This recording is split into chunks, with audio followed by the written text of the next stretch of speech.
Welcome to podcast. నేను మీ journalist Ramana. ఇవాళ 2 తెలుగు రాష్ట్రాల మధ్య ప్రధాన చర్చనీయాంశం బనకచెర్ల ప్రాజెక్ట్. ఈ బనకచెర్ల ప్రాజెక్ట్ నిర్మాణం వల్ల తెలంగాణకు తీరని అన్యాయం జరుగుతుందనేది తెలంగాణ ప్రాంతంలో ఉన్నటువంటి రాజకీయ నాయకులు, ప్రజలు లేదా అధికారం ఉన్నటువంటి ప్రభుత్వం గూడా ఒక రకంగా అభ్యంతరం వ్యక్తం చేస్తుంది. కానీ గోదావరిలో వరద జలాలను మాత్రమే మేము వాడుకుంటున్నామని ఆంధ్రప్రదేశ్ ముఖ్యమంత్రి చంద్రబాబు నాయుడు అంటున్నాడు. ఇందులో వాస్తవం ఎంతుంది? నిజంగా బనకచెర్ల వెనక దాగి ఉన్న కుట్ర ఏంది? మనతో మాట్లాడేందుకు నీటిపారుదల రంగ నిపుణులు, ఇరిగేషన్ రిసోర్స్ డెవలప్‌మెంట్ కార్పొరేషన్ మాజీ చైర్మన్, రాజకీయ విశ్లేషకులు ప్రకాష్ గారు ఉన్నారు. ప్రకాష్ గారు నమస్తే. నమస్తే రమణ. ఇవాళ చూస్తున్నాం దాదాపుగా ఒక నెల రోజులుగా ఈ ఇష్యూ నడుస్తున్నట్టుంది. సరే, నిన్న ఢిల్లీలో 2 రాష్ట్రాల ముఖ్యమంత్రుల సమావేశం కూడా జరిగింది. కేంద్ర జలశక్తి శాఖ మంత్రి ఆధ్వర్యంలో.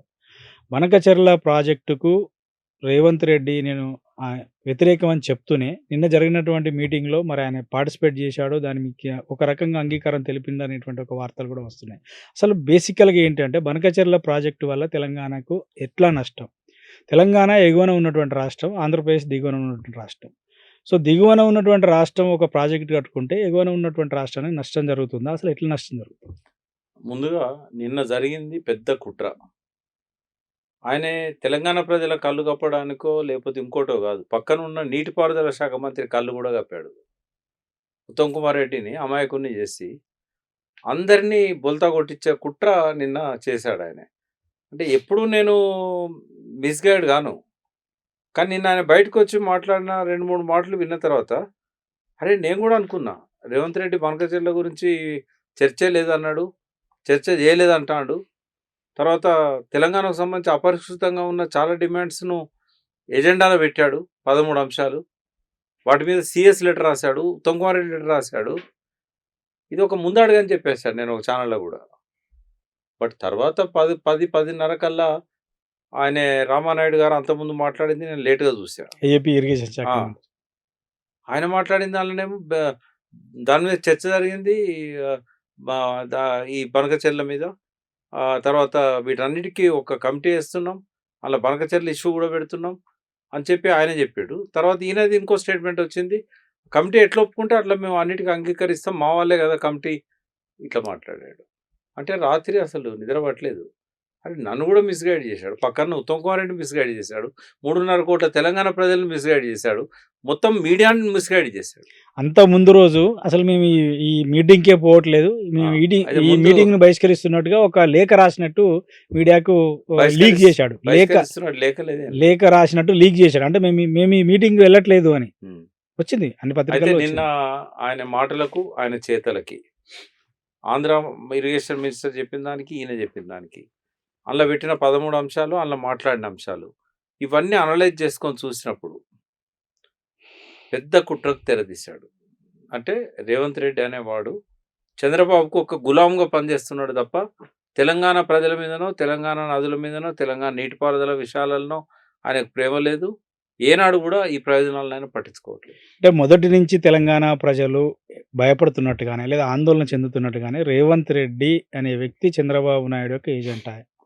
రేవంత్ రెడ్డి తెలంగాణ ప్రజలను ఏపీకి తాకట్టు పెట్టిండా? 100% పెట్టబోతున్నాడు. ఇదివరకు కూడా పెట్టాడు. సాక్ష్యాధారాలతో సహా చెప్తాను. నంబర్ 1, నంబర్ 2, నంబర్ 3 ఒక్కొక్కటి మాట్లాడుకుందాం. నేను ఏజెంట్ అనే ఒక గొప్ప పదం కూడా వాడా. గులాం అయిపోయిండని మాట్లాడతా. రోజు పొద్దున్న లేవంగానే అనుకుంటా, కనీసం ఇయ్యాలన్నా రేవంత్ రెడ్డి మీద పరుష పదాలు వాడొద్దు, తిట్టొద్దు అని. కానీ ఆ రోజు వస్తలేదు నా జీవితంలో. నాకు నేనే నా మీద జాలి చూపెట్టుకోవాల్సిన పరిస్థితి వస్తుంది. ఎప్పుడన్నా పొరపాటునన్నా ఒక మంచి పని చేస్తాడేమో తెలంగాణ కోసం. సరే, తెలంగాణ ప్రజల వాళ్ళ నిర్ణయాలకు వదిలేద్దాం. ఎందుకంటే ఇవాళ వాళ్ళే ప్రత్యక్షంగా బాధ్యులు ఆయనను తీసుకొచ్చి ఇక్కడ కూర్చోబెట్టుకున్నట్టు. నేనైతే ఖచ్చితంగా చెప్పదలుచుకున్నా, తెలంగాణ తెచ్చుకున్న సంరంభం గాని, సంతోషం గాని 3 నెలల ముచ్చటే అయితున్నది. ఇయాల ఈ ప్రభుత్వం అనుసరిస్తున్న, ఈ ఆచరిస్తున్న కార్యక్రమాలు ఏవైతున్నాయో, ఏ రంగంలో చూసినా కూడా మళ్ళీ మనల్ని సమైక్యాంధ్ర నాటి పరిస్థితుల దిక్కు నడిపిస్తున్నవి. వాటి మీద మాయమాటలు చెప్పి, అబద్ధాలు చెప్పి, అర్ధసత్యాలు చెప్పి, అసత్యాలు చెప్పి అసెంబ్లీని పక్కదారి పట్టిస్తున్నాడు. సహచర మంత్రులను పక్కదారి పట్టిస్తున్నాడు. ప్రజలను పక్కదారి పట్టిస్తున్నాడు. తర్వాత ఇష్యూస్‌ను డైవర్ట్ చేస్తున్నాడు. ఒక్కటి చెప్పుకోదగ్గ మంచి పని చేయలేదు ఈ ప్రభుత్వం. కానీ తెలంగాణ ప్రయోజనాలన్నిటిని ఆంధ్రకు దోచిపెడుతున్నారు. అసలు రేవంత్ రెడ్డి ఇట్లా ప్రవర్తించడానికి ఏమై ఉంటది? ఆయన ఉద్దేశ్యం ఏమై ఉంటది? గురుదక్షిణ. నేను ఒక మాట అడుగుతా. నేను ప్రశ్నలేస్తా మీరు ఆన్సర్ ఇయ్యండి. ఇవాళ నిజంగానే ఒక రేవంత్ రెడ్డి అనే ఒక మామూలు వ్యక్తి, ఒక టీఆర్ఎస్ పార్టీలో జెడ్పీటీసీ టికెట్ ఇవ్వమంటే ఇయ్యం పొమ్మని చెప్పి పక్కకు పెట్టబడ్డ వ్యక్తి ఈ 15-20 ఏళ్లలో 20 ఏళ్ళు కూడా 20 ఏళ్ళు కూడా కాలే ఆయన రాజకీయ 18 ఏళ్ళు అంతే. ముఖ్యమంత్రి స్థాయికి ఎదిగిండంటే ఈయన వెనకాల ఎవరో ఒకరు వెనకాల లేకుండా ఎవరు ఎదగరు. ఈయన వెనకాల చెప్పుకోదగ్గ పేర్లలో మొదటి పేరు ఎవరు చెప్పుకోవచ్చు? మీరు చెప్పండి నాకు. చంద్రబాబు నాయుడు, ఇంకెవరున్నా? మరి చంద్రబాబు నాయుడుకు గులాంగిరి చేయడానికి ఆయన తెలంగాణ ప్రయోజనాలు తాకట్టు పెడుతున్నాడు. పోనీ ఆయనకి తెలంగాణ మీద చిత్తశుద్ధి ఉందా? ఎన్నడన్నా జై తెలంగాణ అన్నాడా? ముఖ్యమంత్రి అయినాకనన్నా అన్నాడా? అది అమరవీరుల స్థూపం దగ్గర పోయి పూలు చల్లింది ఏదన్నా విజువల్ ఉంటే పెట్టండి, ఎందుకంటే నాకైతే దొరకలేదు. ఏనాడన్నా ఆయనకు తెలంగాణ ఉద్యమం పట్టొచ్చిందా? తెలుగుదేశం పార్టీలో ఉన్న వాళ్ళు కూడా జేఏసీలోకి వచ్చారు, దయాకర్ రావు లాంటి వాళ్ళు. ఒక్కనాడన్నా జేఏసీ స్టేజ్ మీద కనబడ్డా? ఆయన తెలంగాణ ఉద్యమం నడిచినంత కాలం తెలంగాణ వ్యతిరేక టీడీపీ పార్టీలో ఉన్నాడు. తెలంగాణ వచ్చినాక కూడా టీడీపీలోనే ఉన్నాడు. నువ్వు గెలిపించింది ఎవరు? ఇప్పుడు కొడంగల్లో టీడీపీ తరఫున ఆయన టికెట్ ఇస్తే మొదటిసారి గెలిపించింది కేసీఆర్, టీఆర్ఎస్ పొత్తు. అయినా కూడా తెలంగాణ ఉద్యమంలోకి వచ్చాడా? ఆనాడు గెలిచిన 10 మంది 30 మంది ఏమో గెలిచారు, అందులో ప్రముఖ నాయకుడు ఆయన. మరి దయాకర్ రావు వీళ్ళందరూ కూడా ఆ రోజు జేఏసీ స్టేజీలు పంచుకున్నారు. మన అటకెక్కిచ్చిన రోజు 24 కళ్యాణ్ ఫంక్షన్లో డిసెంబర్ 24 నాడు ఏదైతే 2009లో జరిగిన మీటింగ్ ఉందో అందరు కనబడరు, ఈ మనిషి కనబడలేదు. అంటే ఏనాడు తెలంగాణ ప్రజల పట్ల ప్రేమ లేదు. ఆయన చూపంతా సీటు మీదనే, ముఖ్యమంత్రి సీటు మీదనే. సరే, ఇప్పుడు మనము ఈయన తెలంగాణకు చేస్తున్న ద్రోహాలు ఏంది, జలవనరుల రంగానికి సంబంధించి పరిమితమైన నేను మీకు ఒక్కొక్కటి అర్థం చేస్తా. నంబర్ 1 ఏంటంటే బనకచెర్ల. ఒక్కసారి బనకచెర్ల ఏందో చెప్దాం. బనకచెర్ల ఏంటంటే పోతిరెడ్డిపాడుకు 16.5 కిలోమీటర్ల దిగువన బనకచెర్ల రెగ్యులేటర్ అనేది కట్టారు. ఇది చాలా కాలం కింద, 40 ఏళ్ళ కింద శ్రీశైలం నుంచి ఇరిగేషన్కు నీళ్ళు అడిగితే అప్పటి బచావ్ ట్రిబ్యునల్ లేవుపోమన్నది. ఇది ఐడల్ పవర్ ప్రాజెక్టు, జల విద్యుత్ కోసం కట్టింది, ఈ సాగునీటి ప్రాజెక్టు కాదు, మేము ఒక చుక్క నీరు కూడా ఇవ్వమని చెప్పారు. మరి ఎట్లా నీళ్ళ ఆడ హక్కు పుట్టియాలి? అందుకని 2 ఎత్తుగడలు చేశారు. ఒకటి మద్రాసుకు మంచినీళ్ళు. మద్రాసుకు మంచినీళ్ళ పేరుతోని ఎన్టీ రామారావు తెలుగు గంగ పేరుతో అంతకుముందు నుంచే ఉన్నది ప్రతిపాదన. వెంగళరావు కాలం నుంచి మద్రాసు మంచినీళ్ళు ఇవ్వాలనేది ఉంది. అక్కడ ఎంజి రామచంద్రన్ అడుగుతున్నాడు, కరుణానిధి అడుగుతున్నాడు. సరే, ఆ ప్రతిపాదన ఉంది. సరే, 5 టీఎంసీలు ఇద్దామని చెప్పేసి 3 రాష్ట్రాలు ఒప్పుకున్నాయి. కర్ణాటక, దీనికి ఎవరైతే మహారాష్ట్ర, కర్ణాటక, ఆంధ్రప్రదేశ్, అప్పుడు 3 రాష్ట్రాలు కదా, 3 రాష్ట్రాలు ఒప్పుకున్నాయి. తలా 5 టీఎంసీలు వాళ్ళ వాటాకెళ్ళి తగ్గించుకొని ఇద్దామని అనుకున్నారు. జనరల్గా ప్రపంచంలోనే, భారతదేశంలో కానీ నేను 35 దేశాలు తిరిగా, చాలా సాగునీటి ప్రాజెక్టులు, డ్రింకింగ్ వాటర్ ప్రాజెక్టులు చూసిన. మంచినీటి సరఫరా రిజర్వాయర్ నుంచి పట్టణానికి కానీ, పట్టణంలో గల్లీ గల్లీకి కానీ పెద్ద పెద్ద ప్రవాహ కాలువల ద్వారా పోదు. అవి మంచినీళ్ళు కదా, పొల్యూట్ కాకూడదు కదా. మంచినీళ్ళని పైప్ లైన్లలో తీసుకెళ్తారు. అది 5 టీఎంసీలు కానీ 15 టీఎంసీలు కానీ ఒక్కరోజు పోవు. వీళ్ళకు శ్రీశైలం ప్రాజెక్టులో షెడ్యూల్స్ ఉన్నాయి, ఎప్పుడెప్పుడు ఎన్ని నీళ్ళు వదిలిపెట్టాలనేది. కానీ ఒక్కరోజే 9 టీఎంసీలు తీసుకుపోయేంత విశాలమైన కాలువలు తవ్వారు. శ్రీశైలం రైట్ బ్రాంచ్ కెనాల్, దానికి ఒక హక్కు పుట్టించారు. అదివరకు లేదు, సాగునీటి ప్రాజెక్టు కాదు శ్రీశైలం. అక్కడ మన వాళ్ళు ప్రశ్నించిందని చెప్పి శ్రీశైలం రైట్ బ్రాంచ్ కెనాల్తో పాటు శ్రీశైలం లెఫ్ట్ బ్రాంచ్ కెనాల్ అన్నారు. ఈ రోజు వరకు శ్రీశైలం లెఫ్ట్ బ్రాంచ్ కెనాల్ నుంచి మనకు సుక్క నీరు రాలే. ఇప్పుడు వదిలేసింది ప్రభుత్వం, టన్నెల్ తవ్వడం సాధ్యం కాదు. ఇప్పటికే 6 మృతదేహాలు అందులోనే ఉండిపోయినాయి. 2 నెలలు కష్టపడ్డరు, 2 శవాలను మాత్రం తీయగలిగినలు, ఈ 6 శవాలు అలానే పోయినాయి. ఇక సాధ్యం కాదని ఉత్తమ్ కుమార్ రెడ్డి చేతులు ఎత్తేసాడు. శ్రీశైలం రైట్ బ్యాంక్ కెనాల్ మాత్రం ఎన్టీ రామారావు పీరియడ్ నుంచి బ్రహ్మాండంగా నీళ్లు పంటలకు ఇస్తున్నది. సరే, రాయలసీమ వాళ్ళు బాధపడుతున్నారు, పెద్దగా వ్యతిరేకత రాలేదు, సరి చేసుకొని అనుకొని వదిలేశారు. అక్కడ బనకచెర్ల రెగ్యులేటర్ అని పెట్టి దానికి 3 కాలువలు పెట్టి తెలుగు గంగ ఎంత పెద్దది తవ్విందంటే అది మద్రాసుకు మంచినీళ్ళు అయితే పైప్ లైన్ ద్వారా పోవాలి. కానీ 5.5 లక్షల ఎకరాలకు ఆయకట్టుకు నీళ్ళు ఇచ్చేటట్టుగా చాలా పెద్ద కాలువను తవ్వారు. అంతటితో వదిలేసిండ్లా. సరే ఒక్కదానికి పోనీలే అని తెలంగాణ వాళ్ళు అడ్డుపడలేదు కాబట్టి అప్పుడు సోయి కూడా లేదు ఎవరికి. పక్కనే గాలేరు నగరి, ఆంధ్రీ నీవా, ఎస్కేప్ ఛానల్, తర్వాత ఎస్ఆర్బిసి, తర్వాత బలిగొండ, వెలుగోడు, ఇవన్నీ అంటే బ్రహ్మంగారి మఠం, రాజశేఖర రెడ్డి గారి టైంలో ఎక్కువ గురు రాఘవేంద్ర స్వామి. పనులు స్పీడప్ అయినట్టున్నాయి. అంత ముందే స్పీడప్ కాదు, ఉన్నప్పటికీ ఇవి కొన్ని ఏమో ఎన్టీ రామారావు మొదలు పెట్టాడు.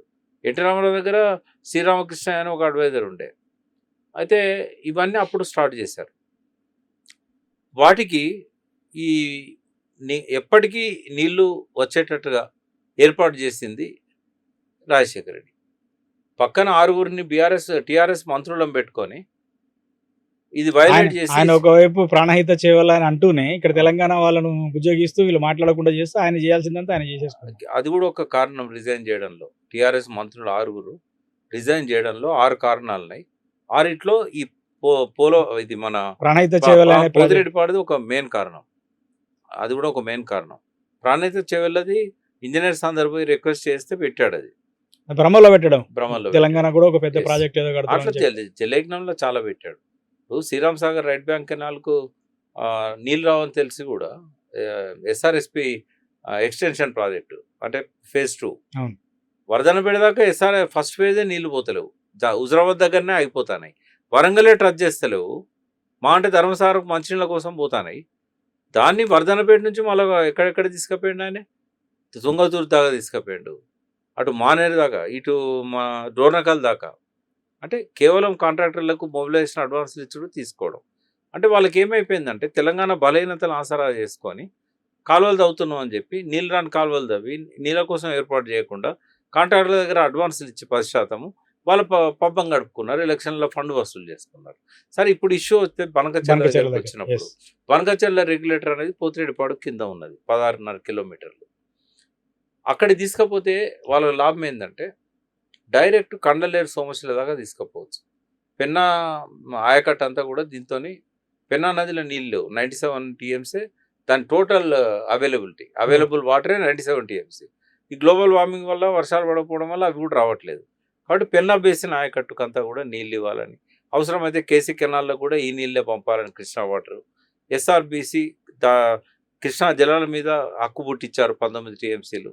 కేసీ కెనాల్ ఆధునీకరణ చేస్తాము, డెల్టా ఆధునీకరణ చేస్తాము.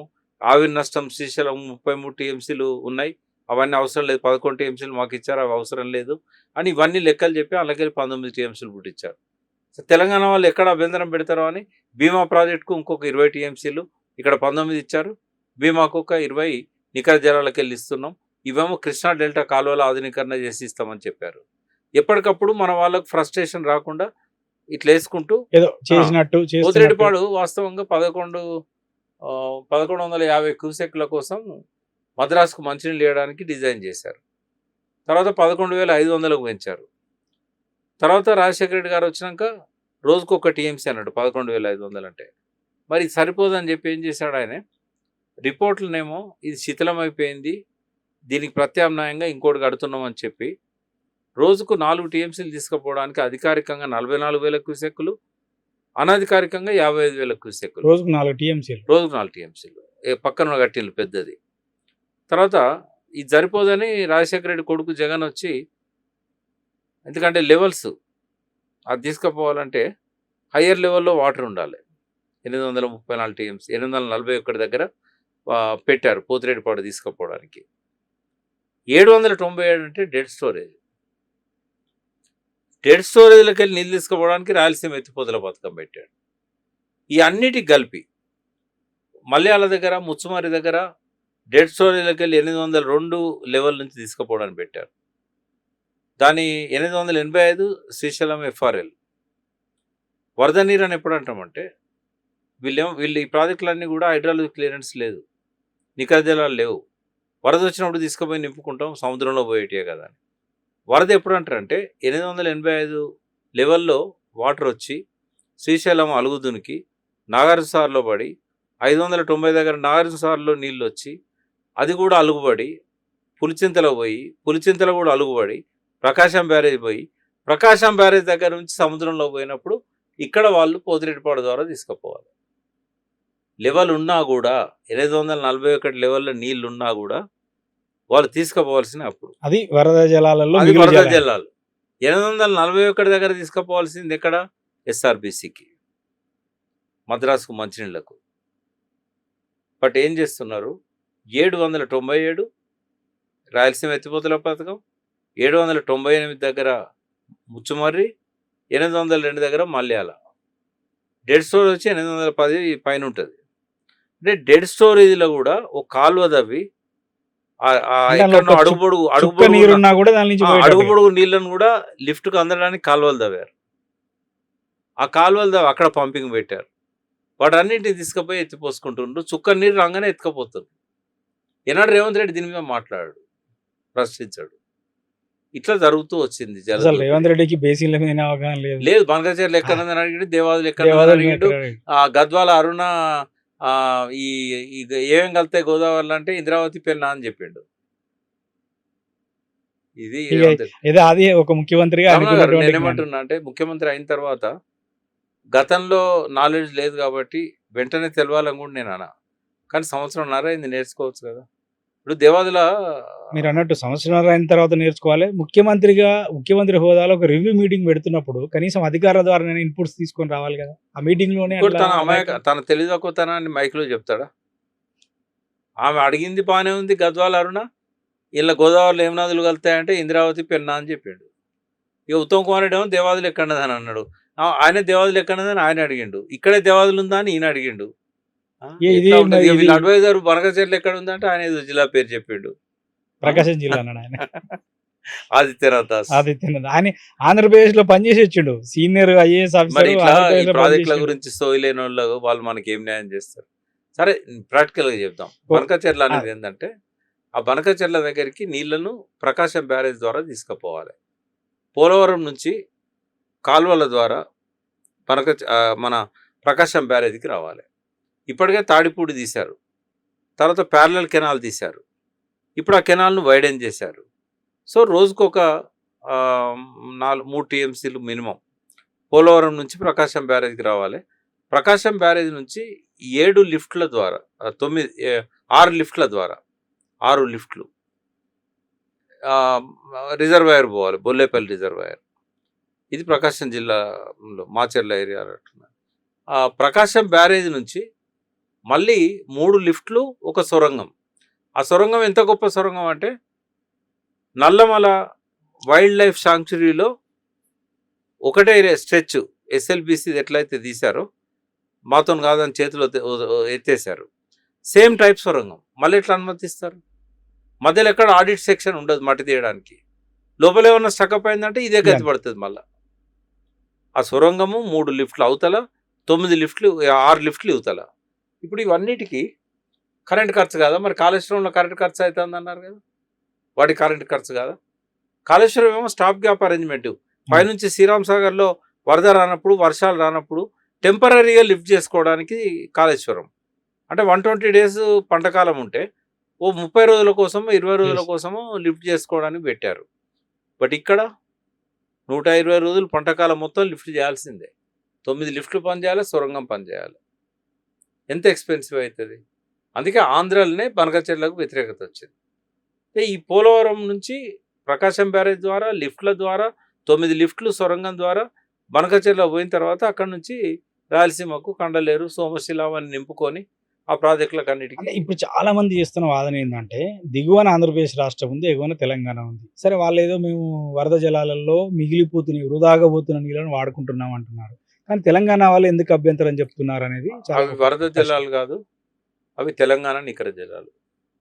ఇప్పుడు ఏవైతే సముద్రంలో కలుస్తున్నాయో తెలంగాణ నికర జలాలు, ఛత్తీస్గఢ్ నికర జలాలు, ఒరిస్సా నికర జలాలు, మధ్యప్రదేశ్ నికర జలాలు, మహారాష్ట్ర నికర జలాలు. కర్ణాటక ఉన్నా కూడా మంజీరా, అది చిన్న బేసిన్. అది ఈ అన్ని నికర జలాలు ఆంధ్ర ఇవాళ ఈ విషయం మీద అందరికి క్లారిటీ రావాలి. తెలంగాణ ప్రజలకు కూడా క్లారిటీ. వాళ్ళు పదే ఏం చెప్తున్నారంటే వృధాగా పోతున్నాయి, వర్షాలు వచ్చినప్పుడు వేస్ట్ గా సముద్రంలో కలిసిపోయి నీళ్ళనే వాడుకుంటున్నాం, మా వల్ల మీకేం నష్టం లేదని చెప్తున్నారు. ఏం నష్టం ఉన్నదో చెప్పాలంటే కృష్ణా కథ చెప్పాలి. ఒక్క సంవత్సరం కోసం సంతకం పెట్టించారు తెలంగాణ గవర్నమెంట్‌తో 2015లో. ఏమనంటే 299 టీఎంసీలు కృష్ణాలో తెలంగాణకు ఉన్నాయి. 500 పైన ఆంధ్రాకు ఉన్నాయి. అయితే మాకు ఇది అన్యాయం జరిగింది. బచావ్ ట్రిబ్యునల్ వచ్చినప్పుడు ఉమ్మడి రాష్ట్రం కాబట్టి మా వాయిస్ వినిపించడానికి అవకాశం లేకుండే. ఎందుకంటే ట్రిబ్యునల్స్ దగ్గర స్టేటే రిప్రజెంట్ చేస్తుంది, అవును. ఒక ప్రాంతాన్ని రిప్రజెంట్ చేయదు. మాకు అన్యాయం జరిగిందని చెప్పి తెలంగాణ ఉద్యమం అంతా మనం చెప్పినాం. ఆ తెలంగాణ వచ్చినాక కూడా మీరు అవే వాడుకోండి అంటారు. అంటే కేసీఆర్ అన్నాడు మాకు సరిపో 50-50 చేసుకుందాం. ట్రిబ్యునల్ వచ్చిన తర్వాత మా వాటా మేము ఎక్కువ అడుక్కుంటాం, 560 టీఎంసీలు అడుగుతాం. ఎందుకంటే బేసిన్లో మేము 68.5 ఉన్నాం కాబట్టి మేము 500 పైన మాకు రావాలి, 560 టీఎంసీలు రావాలి. మీరు బేసిన్లోనేమో మీరున్న 31.5, తీసుకుపోయేదేమో 521. తీసుకుపోయేదేమో దాదాపు 66% ఆంధ్రప్రదేశ్కి. మరి మాకు అన్యాయం జరిగింది కాబట్టి మేము ట్రిబ్యునల్ కావాలని చెప్పి సెక్షన్ 3 కింద వాటర్ యాక్ట్ కింద పెట్టారు. అది అట్లా పెండింగ్లో పెట్టిండ్రు ఉమాభారతి ఉండేప్పుడు. అది పెండింగ్లో పెట్టి ఏం చేసిండ్రు, ఇక్కడ బోర్డు వచ్చింది. కృష్ణా బోర్డు ఏమంటుందంటే 1 సంవత్సరం కోసం మీరు అగ్రిమెంట్ చేసుకోండి, ఎప్పటికప్పుడే మనం ఎన్ని నీళ్ళు వస్తున్నాయి, ఎన్ని నీళ్ళు వినియోగపడుతున్నాయి అంటే ఆ 1 సంవత్సరానికి కూడా మాకు 50-50 కావాలని గొడవ చేసిండు కేసీఆర్. ఒప్పుకోకుండా ఏమన్నారంటే అప్పుడు మీకు నిజంగానే ఇప్పుడు ఎంత వాడుతున్నారు, ఆ 299 కూడా మనం వాడుకోవట్లేదు. ఎందుకంటే సమైక్య రాష్ట్రంలో మన ప్రాజెక్టులు కట్టలేదు. కదా ఇప్పుడు చంద్రబాబు మొదలుపెట్టిన కలవకుర్తి నెట్టెంపాడు భీమా రాజశేఖర రెడ్డి సగమే కంప్లీట్ చేశాడు. అప్పటికి కేసీఆర్ వచ్చి 1 ఇయర్ కూడా కాలే. దాని మీద కొంత పనులు మొదలైనవి, అది కంప్లీట్ కావడానికి ఇంకా టైం పడుతుంది. రెండవది నాగర్సార్ లిఫ్ట్ కెనాల్ ఒక్కటే ఉన్నది మనకు పర్మిటెడ్ ప్రాజెక్టు. ఆర్డిఎస్ ఒకటి ఉంది, జూరాలు ఒకటి ఉంది. ఈ మూడింటికే మనకు నికర జలాల అలొకేషన్ ఉంది. తర్వాత చిన్న చిన్న మీడియం ప్రాజెక్టులు ఉన్నాయి, మూసీ కానీ ఇట్లాంటివి. తర్వాత ఎస్ఎల్బిసి కూడా నికర జలాల ప్రాజెక్ట్ కాదు. మరి ఈ అలొకేషన్ పెంచాలి అన్నప్పుడు ఇప్పుడు మీకు ఇచ్చిన 299 వాడుకోవట్లేదు. మైనర్ ఇరిగేషన్ కూడా మొత్తం చెరువులు నాశనం అయిపోయినాయి, దానిలో ఒక 90 టీఎంసీలు ఉన్నాయి మనకు, అవి కూడా మీరు వాడుకోవట్లేదు. కాబట్టి ఇప్పుడైతే ఈ సంవత్సరానికి వాళ్ళకి అవసరాలు ఎక్కువ ఉన్నాయి, వాళ్ళ ఆయకట్టు ఎక్కువ ఉంది. కాబట్టి ఫస్ట్ అయితే ఎట్లున్నదో అట్లా మనం ఒప్పుకుందాం అంటే ఇది ఓన్లీ 1 ఇయర్ కోసం టెంపరరీ అని రాశారు 2015. 2025లో రేవంత్ రెడ్డి ఏమంటాడంటే తెలంగాణకు మరణ శాసనం రాసిండు కేసీఆర్, కృష్ణా జలాలన్నీ అప్పనంగా అప్పచెప్పిండు ఆంధ్రకు అని. నిజమేనా ఇది? ఆయన రాసిచ్చిండా? 1 ఇయర్ కోసమే కదా రాసిచ్చింది. తర్వాత ఏమైంది, ఎవ్రీ ఇయర్ గొడవ జరిగింది. కొన్ని సందర్భాల్లో ప్రిన్సిపల్ సెక్రటరీస్ వాకౌట్ చేశారు. ఒక ఐఏఎస్ ఆఫీసర్ ఇక్కడ జలసౌదలో అపన్ జలసౌదలనే జరిగినాయి. మినిట్స్ ఉన్నాయి, పేపర్ న్యూస్ ఉన్నది, బయటకు వచ్చి మీడియా దగ్గర మాట్లాడిన క్లిప్పింగ్స్ ఉన్నాయి. అంటే అందరి కళ్ళు కప్పి రేవంత్ రెడ్డి కేసీఆర్ మరణ శాసనం రాసిచ్చిండు అన్నట్టు. అంటే ఒక ముఖ్యమంత్రి స్థాయి వ్యక్తి అబద్ధాలు అసత్యాలు మాట్లాడుతూ ఉంటే బ్లడ్ బాయిల్ కాదా మనలాంటి ఉద్యమకారులకు? మరి నువ్వేం చేస్తున్నావు? సరే అనుకుందాం, కొంతసేపటికి కేసీఆర్ రాసిచ్చింది అనుకుందాం. మరి నువ్వు నీకు ప్రజల అధికారం ఇచ్చారు, నువ్వు ముఖ్యమంత్రి అయ్యావు కదా, నువ్వు దాన్ని మళ్ళీ తిరిగి రాయాలి కదా, తీసుకొచ్చి ముందర పెట్టాలి కదా. ఇది 1 ఇయర్కే రాసిన చెప్పాలి కదా, చెప్పే ధైర్యం లేదు. ఎందుకంటే చంద్రబాబు నాయుడు ఎంత సాక్రిఫైస్ చేసిండు పెద్ద మనిషి కోసం అంటే పిసిసి ప్రెసిడెంట్ని చేశాడు, దానికి ఏమేం చేయాలనో అన్నీ ఆయనే చేశాడు. ఎందుకంటే వాళ్ళు ఒక డిమాండ్ పెట్టారు, ఇక్కడ మన సన్యాసుల దగ్గర అంత డబ్బు ఎవరి దగ్గర లేదు, సీనియర్సే వీళ్ళంతా, అపాయింట్మెంట్ లేకుండా కూడా సోనియా గాంధీ ఇంట్లో పోయేటోళ్ళే, డబ్బు సంపాదించి కానీ వచ్చినోడు ఎప్పుడైనా పిసిసి ప్రెసిడెంట్ కావాలంటే పార్టీ ఫండ్ అడుగుతారు, వీళ్ళ దగ్గర లేదు. సరే నేను ఇస్తాను, రేవంత్ రెడ్డి వచ్చిండు. మరి గోడల మీద పెయింట్ చేసుకునే వ్యక్తికి అంత డబ్బు ఎక్కడి నుంచి వచ్చిందో తెలియదు మనకు. ఎందుకంటే ఎలక్షన్ పిటిషన్లలో కూడా ఆయన దగ్గర పార్టీ ఫండ్, కాంగ్రెస్ పార్టీకి 150 ఏళ్ళ పార్టీ ఫండ్ ఇవ్వగలిగిన స్థాయిలో ఓ పెద్ద మనిషి ఉండడానికి మేమైతే అనుకోలేదు. సరే మొత్తానికి బ్లెస్సింగ్స్తో వచ్చిండు. వచ్చినాక ఏం చేసిండు, తెలుగు జాతి ఆత్మగౌరవం పేరుతో కాంగ్రెస్కు వ్యతిరేకంగా పుట్టిన పార్టీని కాంగ్రెస్ వాళ్ళు ఏం చేసిండు చంద్రబాబు నాయుడు బికాజ్ ఆఫ్ రేవంత్ రెడ్డి. అయినా కూడా ఆయన కొడంగల్లో గెలవలే 2018లో. తర్వాత ఆయన ఎంపీ అయిండు. ఎంపీ అయిన తర్వాత ఏకంగా ఆయనను పిసిసి అధ్యక్షుడిని చేశాడు, అప్పుడు వర్కింగ్ ప్రెసిడెంట్. పిసిసి అధ్యక్షుడు అయిన తర్వాత ఆయన ముఖ్యమంత్రి కావడానికి తన పార్టీని పొందబెట్టుకున్నాడు. తెలంగాణలో పోటీ చేయలేదంటే 10% పైన ఎన్నికల్లో పోటీ చేయలేదు. కారణం ఏంటంటే పోటీ చేస్తే టీడీపీ ఓట్లు చీలిపోతే మళ్ళీ రేవంత్ రెడ్డి ఎక్కడ గెలవడు, కాంగ్రెస్ గెలవదు కదా. అంతకుముందు కాంగ్రెస్ అలయన్స్ ఉన్నప్పుడు కానీ 2014లో కానీ 10% పైన 15% దాకా ఓట్ బ్యాంక్ ఉన్నట్టుగా ఎలక్షన్ వల్ల తెలిసి తెలంగాణ వచ్చినాకనే నేను చెప్పేది. అవును. మరి అంత ఓట్ బ్యాంక్ ఉండి అంతమంది ఎమ్మెల్యేలు నా పార్టీ తనను తాను బొందబెట్టుకున్నదంటే తన గులాంని ఇక్కడ పెట్టిందని నేను అంటే తప్పేమున్నది అంటున్నా నేను. సో అట్లా జరిగింది. అట్లా జరిగిన తర్వాత ఈ పెద్ద మనిషి ఏం చేసిండు, ఈ రోజు వరకు కృష్ణానది జలాలను యథేచ్ఛగా దోసుకపోతూ ఉంటే చోద్యం చూస్తూ కూర్చున్నాడు, అబద్ధాలు చెప్తూ కూర్చున్నాడు. పక్కదారి పట్టేయడానికి ఆవు కథ రోజు చెప్తున్నాడు. ఆవు కథ ఏందో చెప్తా. ఓ ఆవులు కాసే పిల్లోడిని వాడిని ఏది అడిగినా ఆవు గురించే చెప్తాడు. ఇక అడగటానికి విసుగొచ్చేమన్నాడంటే, అరే నువ్వు విమానం ఎక్కినావు అనుకో, విమానంలో నీకు విమానం ఎక్స్పీరియన్స్ ఎట్లుంటుంది రా అని అడిగాడు. నువ్వు కింద నుంచి చూస్తాను అది విమానం, నువ్వు అల్లనే కూర్చున్నావు అనుకో, అందులోకి పోయినాక కూడా వాడు కిటికీలకి వెళ్ళి చూస్తే నాకు ఆవు కనబడ్డది అంట. నువ్వు మైక్ ఇస్తే చాలు రేవంత్ రెడ్డికి కేసీఆర్నే తిడతాడు. అంటే ఏంటి ఇప్పుడు ఒక రాజకీయ నాయకుడిగా రేవంత్ రెడ్డి తను ముఖ్యమంత్రి కావాలనుకున్నాడు. సరే, దానికోసం ఎన్ని మార్గాలు అనుసరించాలో అన్ని మార్గాలు అనుసరించాడు. ముఖ్యమంత్రి అయిన తర్వాతనైనా తెలంగాణ రాష్ట్ర ప్రయోజనాల కోసం తను ఒక రాజకీయ నాయకుడు తన లక్ష్యాన్ని చేరుకున్న తర్వాతనైనా ఆ స్థానంలో కూర్చొని తెలంగాణ ప్రయోజనాల కోసం పనిచేయాలి కదా, ఎందుకు చేయట్లేదు అసలు? ఇప్పుడు ఆయనను ఎవరైతే ఆ స్థానంలో పెట్టారో వాళ్ళ మధ్య ఏం ఒప్పందం ఉన్నదో మనకు తెలియదు. ఊరికైనా పెడతారా? కోట్ల రూపాయలు ఊరికైనా ఖర్చు పెడతారా? ఆ ఒప్పందం ఏందో మనకు తెలియదు. బట్ మనకు కనబడుతున్నది ఏంటంటే, నాగార్జున సార్ ప్రాజెక్టును ఆ ఎలక్షన్ల పోలింగ్ రోజు 30 నవంబర్ 2023 ఆంధ్ర పోలీసులు వచ్చి కబ్జా పెట్టారు. 1.5 సంవత్సరాలు అయింది, అది ఇడిపించుకోలే. శ్రీశైలం వాళ్ళ చేతుల్లోనే ఉంది, నాగార్జున సార్ కూడా వాళ్ళ చేతులకే పోయింది. తెలంగాణ ఇంజనీర్ ఒక ఆయనే ఉద్యమ స్ఫూర్తితోనో లేకుంటే బాధ్యతల నిర్వహణలో విధి నిర్వహణలో భాగంగానో కుడికాలువకి ఎన్ని నీళ్లు రిలీజ్ చేస్తున్నారని పోయి లెక్కలు చూస్తున్నాడు. అరెస్ట్ చేశారు ఆంధ్ర పోలీసులు. అరెస్ట్ చేసి ఆయన పై అధికారి పోయి క్షమాపణలు చెప్పుకోవాల్సి వచ్చింది. మన చేతిలో ఉండాల్సిన ప్రాజెక్టు మన ఇంజనీర్ పోయి లెక్కలు చూస్తే వాళ్ళు అరెస్ట్ చేసి క్షమాపణలు చెప్పాల్సి వచ్చింది పై అధికారి. చూడండి, ముఖ్యమంత్రి జోక్యం చేసుకోలేదు. సంవత్సరంన్నర నుంచి పోలీసులను జరపలేదు అక్కడి నుంచి. నంబర్ 1. నంబర్ 2, బచావ్ ట్రిబ్యునల్లో గోదావరి జలాలు ఎప్పుడైతే కృష్ణానదికి టచ్ అవుతాయో, ప్రకాశం బ్యారేజ్ టచ్ అవుతాయో 80 టీఎంసీలు నాలుగుసార్లు నుంచి వచ్చేటి ఆపాలని చెప్పారు. తాటిపూడి కాలు వెనడదీశారు. ప్రకాశం బ్యారేజ్కి ఎన్నడూ వచ్చినాయి నీళ్ళు ఇప్పటి వరకు. మరి ఆయన 1.5 ఇయర్ నుంచి కూడా ఒక్కనాడు కూడా పాలమూరు రంగారెడ్డికి కేసీఆర్ అలాట్ చేయమని చెప్పి సిడబ్ల్యూసీకి లేఖ రాశాడు. మాకు 45 టీఎంసీలు ఇందులో వస్తున్నాయి, ఆల్రెడీ కృష్ణా బ్యారేజ్కి టచ్ అయినాయి, అలా వేరే ఎవరు పర్మిషన్లు అక్కర్లేదు. కానీ దాన్ని కూడా ఇప్పటివరకు ఇష్యూ సెటిల్ చేయలేదు. అంటే ఆయన సొంత జిల్లా, డబ్బులు లేవు అంటాడు కదా. ఒక్కసారి పాలమూరు రంగారెడ్డికి నికర జలాలు వస్తే బ్యాంకులు లైన్ కడతాయి. 9 బ్యాంకులు కాళేశ్వరంకి ఎట్లా డబ్బులు ఇచ్చాయో పాలమూరు రంగారెడ్డికి ఇస్తాయి.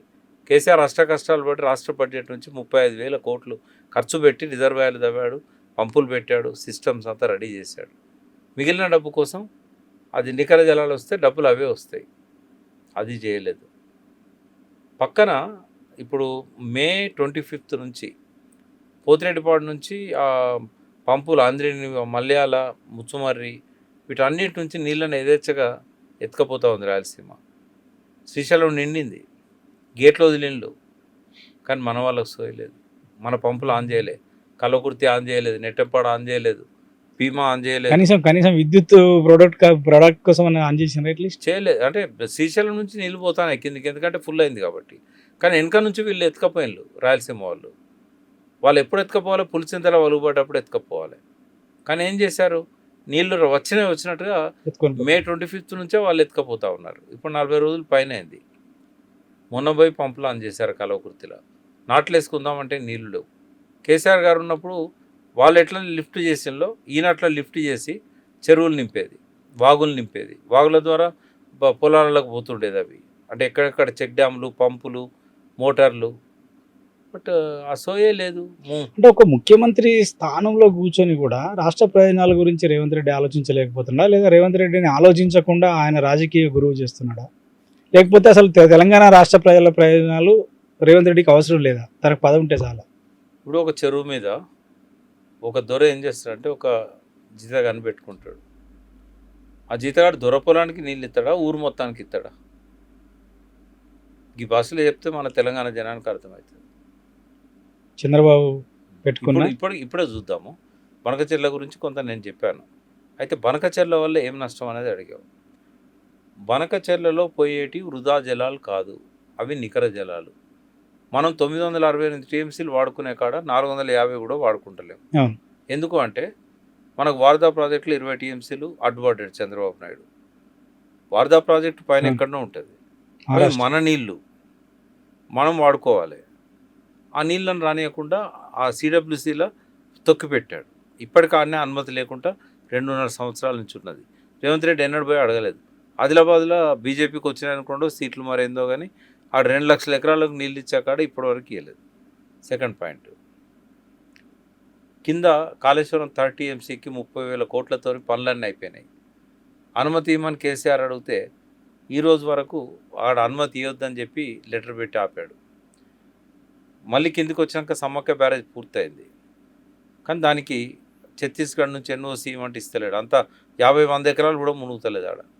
అది ఆయన ఫ్లడ్ లెవెల్లో కట్టాడు.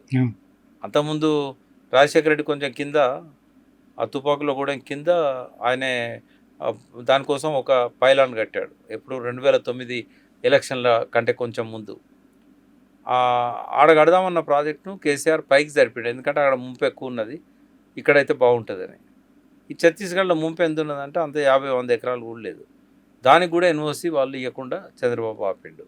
కింద సీతారామ ప్రాజెక్టుకు హైడ్రాలజీ క్లియరెన్స్ ఉన్నా కూడా ఎన్విరాన్మెంట్ క్లియరెన్స్ రాలే, మళ్ళీ దాన్నే ఆపిండు. ఈ లెటర్స్ అన్నీ ఆయనే రాశాడు. కారణం ఏంటంటే పైనుంచి వచ్చే నీళ్ళన్నీ కిందికి ఎలాంటి అడ్డంకం లేకుండా వెళ్ళిపోవాలి. నీకు ఇంకొక షాకింగ్ న్యూస్ చెప్తా. మేడిగడ్డ ఎందుకు రిపేర్ చేస్తలేరు అంటే, మేడిగడ్డ దగ్గర ప్రతి ఎండాకాలం గేట్లు వేసి నీళ్ళని ఆపి రబీ పంటల కోసం, మన ఖరీఫ్ పంటలు ఎర్లీ నార్ల కోసం నాటేయడం కోసం నీళ్ళను స్టోరేజ్ చేసి మల్లన సాగర్ దాకా చేసేది. ఎప్పటి నుంచి? అక్టోబర్, నవంబర్, డిసెంబర్, జనవరి, ఫిబ్రవరి, మార్చ్, ఏప్రిల్. దీనివల్ల డెల్టాల రబీ పంటలకు 13 లక్షల ఎకరాల వాళ్ళు నాట్లేసుకునేటోళ్ళు. నీళ్ళు అందక డెల్టా కాలువలకు, ఎందుకంటే ఒక శబరి, ఇంద్రావతే ఉన్నది వాళ్ళకు. మెయిన్ నీళ్ళు వచ్చేది ప్రాణహిత నుంచి. ఇక్కడ గేట్లు ఎప్పుడైతే వేసినామో ఆడ విస్తీర్ణం తగ్గింది. ఆడ ఎండాకాలం మే నెల వచ్చేసరికి అప్పటికి ఒక పెద్ద 150 రోజుల పంట పెట్టారనుకోండి, 120 రోజుల పంట పెట్టినా కూడా 4 నెలలకు సరిపోయే నీళ్లు గోదావరిలో ఉండకపోయేది. వాళ్ళ స్టోరేజ్ లేదు. కాబట్టి మీరు పేపర్ స్టేట్మెంట్లు చూస్తే 2019-20 రబీ నుంచి మొదలుపెట్టి 2023 దాకా, 22-23 రబీ దాకా ప్రతిసారి అక్కడ నాయకులు వచ్చి మాకు గోదావరిలో నీళ్ళు వస్తలేవు, మా పంటలు ఎండిపోతున్నాయి. ఎందుకంటే మేడిగడ్డ క్లోజ్ అయింది కాబట్టి. అంతా 50-60 టీఎంసీలు ఆ టైంలో వచ్చినాయి. బట్ ఇవి ఎత్తిపోసుకుంటాడు కేసీఆర్ గేట్లు వేసి. కాబట్టి అది బ్లాస్ట్ చేసినలా ప్రమాదం జరిగిందా మనకు తెలియదు. బట్ ఏమైంది, నీళ్ళు యథేచ్ఛగా పోతున్నాయి. ఇక ఈ గలగల గోదావరి మేడిగడ్డ కిందికెళ్ళి తరలిపోయినంత కాలం పోలవరం రిజర్వాయర్ పూర్తయ్యేదాకా ఈ మేడిగడ్డ రిపేర్ చేయరు. అక్కడ ఇద్దరికి ఏకాభిప్రాయం ఉంది, బీజేపీకి వీళ్ళకు. ఎందుకంటే ఎన్డీఎస్ఏ పేరుతో వాడు ఆపుతాడు, వాటితో ఆపిస్తాడు చంద్రబాబు నాయుడు. ఎందుకంటే చంద్రబాబు నాయుడు మద్దతు లేకుండా కేంద్రంలో ప్రభుత్వం ఉండదు. ఇప్పుడు తూర్పుగోదావరి, పశ్చిమ గోదావరి జిల్లాల అంతా టీడీపీకే పడ్డాయి. అక్కడ ఆపుతాడు, ఆ నీళ్ళ కోసం ఇక్కడ ఈ పనులు ఆపుతాడు. వాస్తవంగా మొత్తం కొట్టుకపోవాలనుకున్నారు వాళ్ళు. ఆ అనిల్ కుమార్ ఈఎన్సీ గారు ఏం చేసిందంటే ఈ బ్యారేజ్ కాపాడాలి, ఆయన ఈఎన్సీ కాబట్టి గ్రౌటింగ్ చేశారు. గ్రౌటింగ్ చేసినందుకు ఎన్డీఎస్ఏ తప్పు పట్టింది. ఆయన ఏమన్నాడంటే గ్రౌటింగ్ చేయకపోతే మొత్తం కొట్టుకుపోతాయి, ఆ ఫ్లడ్కు మిగతా గోదావరిలో విపరీతమైన ఫ్లడ్స్ వస్తాయి. కాకపోతే దీన్ని ప్రజల డబ్బు కాపాడాలని చెప్పి నేను గ్రౌటింగ్ చేస్తే నన్ను ఎట్లా తప్పు పడతారని అడిగినందుకు ఈఎన్సీ నుంచి ఆయనను సరెండర్ చేశారు. ఇప్పుడు ఆయన బాధ్యత లేవు, పదవి లేదు. పైనుంచి పీసీ కోర్స్ కమిటీ దగ్గర హరాస్మెంట్ చేస్తాను. మేడిగడ్డ నిర్మాణాన్ని ఇంటెన్షనల్గా తొక్కిపెట్టారు. ఇప్పుడేమంటాను, ఇచ్చంపల్లి నేషనల్ ప్రాజెక్ట్ కింద నదుల అనుసంధానం కింద కడదామంటున్నారు. ఒకసారి ఇచ్చంపల్లి ప్రతిపాదన కనుక ఓకే అయితే ఇచ్చంపల్లి కడితే అది మునిగిపోద్ది మేడిగడ్డ. ఇచ్చంపల్లి ఇప్పుడు అవుతుందా అప్పుడు అవుతుందా? ఇంకా 10 ఏళ్ళు పడుతుంది. అంటే ఈ 10 ఏళ్ళు గలగల గోదావరి డెల్టా పోతూనే ఉండాలి. అన్నారం సుందిల్లో మంచిగా ఉన్నా కూడా బాగలేదని చెప్పి ఆ నీళ్ళని ఎత్తిపోయకుండా చేయాలి. ఎందుకంటే ఇప్పుడు పంపులు ఆన్ చేస్తే మల్లన్న సాగర్, కొండపోచమ్మ, హైదరాబాద్ దగ్గర దాకా నీళ్ళు వస్తాయి. మరి ఆన్ చేస్తే ఏమవుతుంది, కింద వాళ్ళకి నీళ్ళు తక్కువ పడుతుంది. అంటే రేవంత్ రెడ్డి వచ్చింది ఇది మేడిగడ్డ సరే టెక్నికల్ గా కూలిపోయిందా, అది జియోలాజికల్ ఇప్పుడు వాడు 3 నెలల్లో కంప్లీట్ చేస్తా అన్నాడు కదా ఎలాంటి వాడు, వాన్ డబ్బులతో కడతా అన్నాడు. మేడిగడ్డను రిపేర్ చేయకపోవడానికి అసలు దాగి ఉన్న రహస్యం ఆంధ్రాకు నీళ్లు గోదావరి ఇంకోటి కూడా చెప్తా. 57 సంవత్సరాల సమైక్య రాష్ట్రంలో గోదావరి మీద ఒక్క బ్యారేజ్ అంటే ఒక్క బ్యారేజ్ ఎందుకు కట్టలేదు? అంటే తెలంగాణలో తొలకరి వర్షాలకు పడ్డ చెరువులు దిగాలి, ఆ చెరువులని వాగుల్లో పడాలి, వాగుల్లో ఇసుక ఉండకూడదు, ఇసుకుంటే మళ్ళీ భూగర్భ జలాలు పెరుగుతాయి, సర్రన పోవాలి, గలగల గోదావరి తరలిపోతుండాలి, బిరబిర కృష్ణమ్మ పరుగులు ఎడుతుండాలి, రాజమండ్రి విజయవాడలో బంగారు పంటలు పండాలి, వాళ్ళ ముంగిట్ల మురిపాలు ఉండాలి, మన ముంగిట్ల శవాలు ఉండాలి. అదే వాళ్ళ నీతి. 57 ఏళ్ళు అదే కదా చేసింది. ఇప్పుడు మేడిగడ్డ కట్టేవారు వాళ్ళ గొంతులో వెలకాబడేట అయింది. ఇప్పుడు ఆ నీళ్ళని ఎత్తుకపోవాలి. సమక్క బ్యారేజ్ ఉన్నా, సీతారామ బ్యారేజ్ ఉన్నా, వాటి స్టోరేజ్ చాలా తక్కువ. ఇక్కడ ఏమైతుంది, మీరు టెక్నికల్ ఎక్స్పర్ట్, ఇరిగేషన్ ఎక్స్పర్ట్ కాబట్టి మేడిగడ్డలో కుంగిన 2 లేదా 3 పిల్లర్లు వాటిని రిపేర్ చేయలేము. అసలు కుంగనం లేదు, కొంచెం బీటలు వచ్చినాయి. రిపేరు 3-4 నెలలు చేస్తామని. ఇప్పుడు 8 బ్లాకులు కట్టినోడు ఒక బ్లాక్ లో 3 పియర్స్ కుంగితే ఆ బ్లాక్ మళ్ళీ మార్చలేదు. మొత్తం 84 పిల్లర్స్, 85 పియర్స్, 85 పియర్స్ ఇక్కడ ఉన్నాయి. అన్నారం సుందిలలో ఆడు 150 దాకా ఉన్నాయి కదా. మరి ఇన్ని పియర్స్లలో ఒక 2 పియర్స్ పోతేనే దాన్ని కూలేశ్వరం అంటాడు. 1,00,000 కోట్లు. సరే, ఇప్పుడు తెలియదొక్క వాళ్ళు 1,00,000 కోట్లు అనొచ్చు, 2 లక్షల కోట్లు అనొచ్చు. మన మేధావులకు ఏమైంది, మన ఉద్యమకారులకు ఏమైంది, జేఏసీ నాయకులకు ఏమైంది, విద్యుత్ రంగ నిపుణులకు ఏమైంది? వాడు అన్న మాటలను పట్టుకొని వీళ్ళు కూడా అదే అంటారు. అసలు మొత్తం ఖర్చు పెట్టింది 94,000 కోట్లు. ఇప్పుడు దౌర్భాగ్యం 1,00,000 పెట్టిరు అనుకోండి, పెట్టినంత తింటారా? ఇప్పుడు పెట్టిందంత కనబడుతున్నాయి 400 కోట్లు, 4,000 కోట్లు టోటల్ మేడిగడ్డ. అందులో ఈ 7వ బ్లాక్ నిర్మాణానికి అయింది 400 కోట్లు. ఇప్పుడు ఇంకో 100 కోట్లు ఎక్కువ అయింది అనుకుందాం. వాడే రాసిచ్చిండు నేనే రిపేర్ చేస్తా అని. ఎలాంటి నీ డబ్బు కాదు కదా. అంటే ఇంకోటి కూడా నేను ఒక్కనే ఈ వాదన మొదలుపెట్టిన, బ్లాస్టింగ్ జరిగి ఉంటుందని. దానికి 2 ఆధారాలు. ఒకటి, ఖచ్చితంగా వీళ్ళు అవినీతి అని రాహుల్ గాంధీతో కూడా చెప్పించిన తర్వాత ఆ టైంలోనే ఎందుకైంది ఇది, ఎన్నికలకు 15 రోజుల ముందు, 15 రోజుల ముందు ఎందుకైంది సందర్భం. నిజంగానే పెద్ద ఎత్తున ఫ్లడ్ వచ్చిందా అంటే అంతకంటే పెద్ద ఎత్తున ఫ్లడ్ వచ్చినప్పుడే మేడిగడ్డ తట్టుకొని నిలబడ్డాడు. అప్పుడు నిల్వ ఉన్నాయి నీళ్లు. రెండవది, అంత పెద్ద శబ్దము ఎక్కడో 1.5 కిలోమీటర్ల అవతల ఉన్న ఇరిగేషన్ ఆఫీసులో పడుకున్న జేఈకి ఒక బాంబు వెళ్ళిన శబ్దంలాగా ఎందుకు వినబడ్డది? పర్రెలు వాస్తే పొరపరా అంటది. అలా నీళ్లున్నాయి. 3 మీటర్లు ఎత్తున్న రాఫ్ట్కు బీటలు వచ్చినాయి. అది సాధ్యమవుతుంది అట్లా నిల్వ నీళ్లున్న దానిలో. దీనివల్ల ప్రయోజనం ఎవరికి? పోనీ నిజంగానే ప్రమాదం అయితే రిపేర్ ఎందుకు చేస్తలేరు? ఎన్డీఎస్ఏ 3 రోజులకి 2 రోజులకు 3 రోజులకు వచ్చి ఇట్లా జరిగి ఉండొచ్చు అని చెప్పింది. 1.5 year దాకా ఎందుకు మళ్ళీ దాన్ని పట్టించుకోలేదు? 1.5 year తర్వాత నిపుణులను పెట్టి ఎంక్వైరీ చేయమని చెప్పి అవతల పడ్డది. బీజేపీ టీడీపీ అలయన్స్లో ఉన్నాయి. టీడీపీ పెట్టిన మనిషి ఇక్కడ ముఖ్యమంత్రిగా ఉన్నాడు. వీటన్నిటిని బట్టి చూసినప్పుడు తెలంగాణ ప్రయోజనాలు నెరవేరుతాయని అనుకుందామా మనం? క్లియర్ కనబడుతుంది కదా. అంతకు ముందు రోజు నేను పోను అన్నాడు. అంతకుముందు ముఖ్యమంత్రి నీటిపారుదల శాఖ మంత్రి ఉత్తమ్ కుమార్ రెడ్డి ఢిల్లీకి వెళ్ళి జలశక్తి వనరుల శాఖ మంత్రిని కలిసి వినతి పత్రాలు ఇచ్చారు, లెటర్లు ఇచ్చారు, అన్ని చేశారు. అసలు మేము మీటింగ్కే రాము, ఆ అంశం ఉంటేనే పోమన్నాడు. నిన్న కూడా ఏమన్నాడు, అసలు బనకచెర్ల ఇష్యూ లేదన్నాడు. ఎజెండాలో ఫస్ట్ అంశం అదే ఉంది. అయితే గోదావరిలో ఏంటంటే నికర జలాలే తప్ప వరద జలాలు లేవు. నిన్న కూడా వెజర శ్రీరామ్ గారు లెక్కలతో సహా ప్రెస్ ముందు చెప్పారు. ఆయన టాస్క్ ఫోర్స్ చైర్మన్ కూడా నదుల అనుసంధానం గురించి ఆయనకు తెలుసా లెక్కలండి. నేను చెప్తే అది నాకేం తెలుసు అని అంటారేమో, బట్ ఆయన చెప్పారు. మీరు తెలంగాణ వాళ్ళు కాబట్టి తెలంగాణ ఫేవర్ చెప్తారంటారు. బీజేపీ అండ్ నేషనల్ లెవెల్లో ఆయన పెద్ద పెద్ద పదవులు అనుభవించిన వ్యక్తి. ఆయన సరే కాళేశ్వరం మీద వాళ్ళకు వివాదాలు ఉండొచ్చు, కానీ గోదావరిలో లెక్కలకు సంబంధించి ఆయన చెప్పేది అథారిటీ. బట్ ఆయన చెప్పిన దాని ప్రకారమే వృధా జలాలు, వరద జలాలు లేవు అక్కడ. లేవు. మరి ఎట్లా కడుతున్నారు? దేని బేస్ చేసుకొని కడుతున్నారు? సిడబ్ల్యూసి ఒక్కొక్క రాష్ట్రంలో ఏ ప్రాజెక్టులు పెండింగ్ ఉన్నాయి, ఏ ప్రాజెక్టులలో ఉపయోగించని నీరు ఇక్కడ పోతున్నది, ఈ లెక్కలని తేల్చేదాకా అవకాశమే లేదన్నాడు. రెండవది, వరద జలాల మీద ఆధారపడ్డ ప్రాజెక్టులకు హైడ్రాలజీ క్లియరెన్స్ ఇవ్వరు. రాయలసీమలో కట్టే తెలుగు గంగ దగ్గర నుంచి ఈ రోజు వరకు ఏ ప్రాజెక్టు కూడా హైడ్రాలజీ క్లియరెన్స్ లేదు.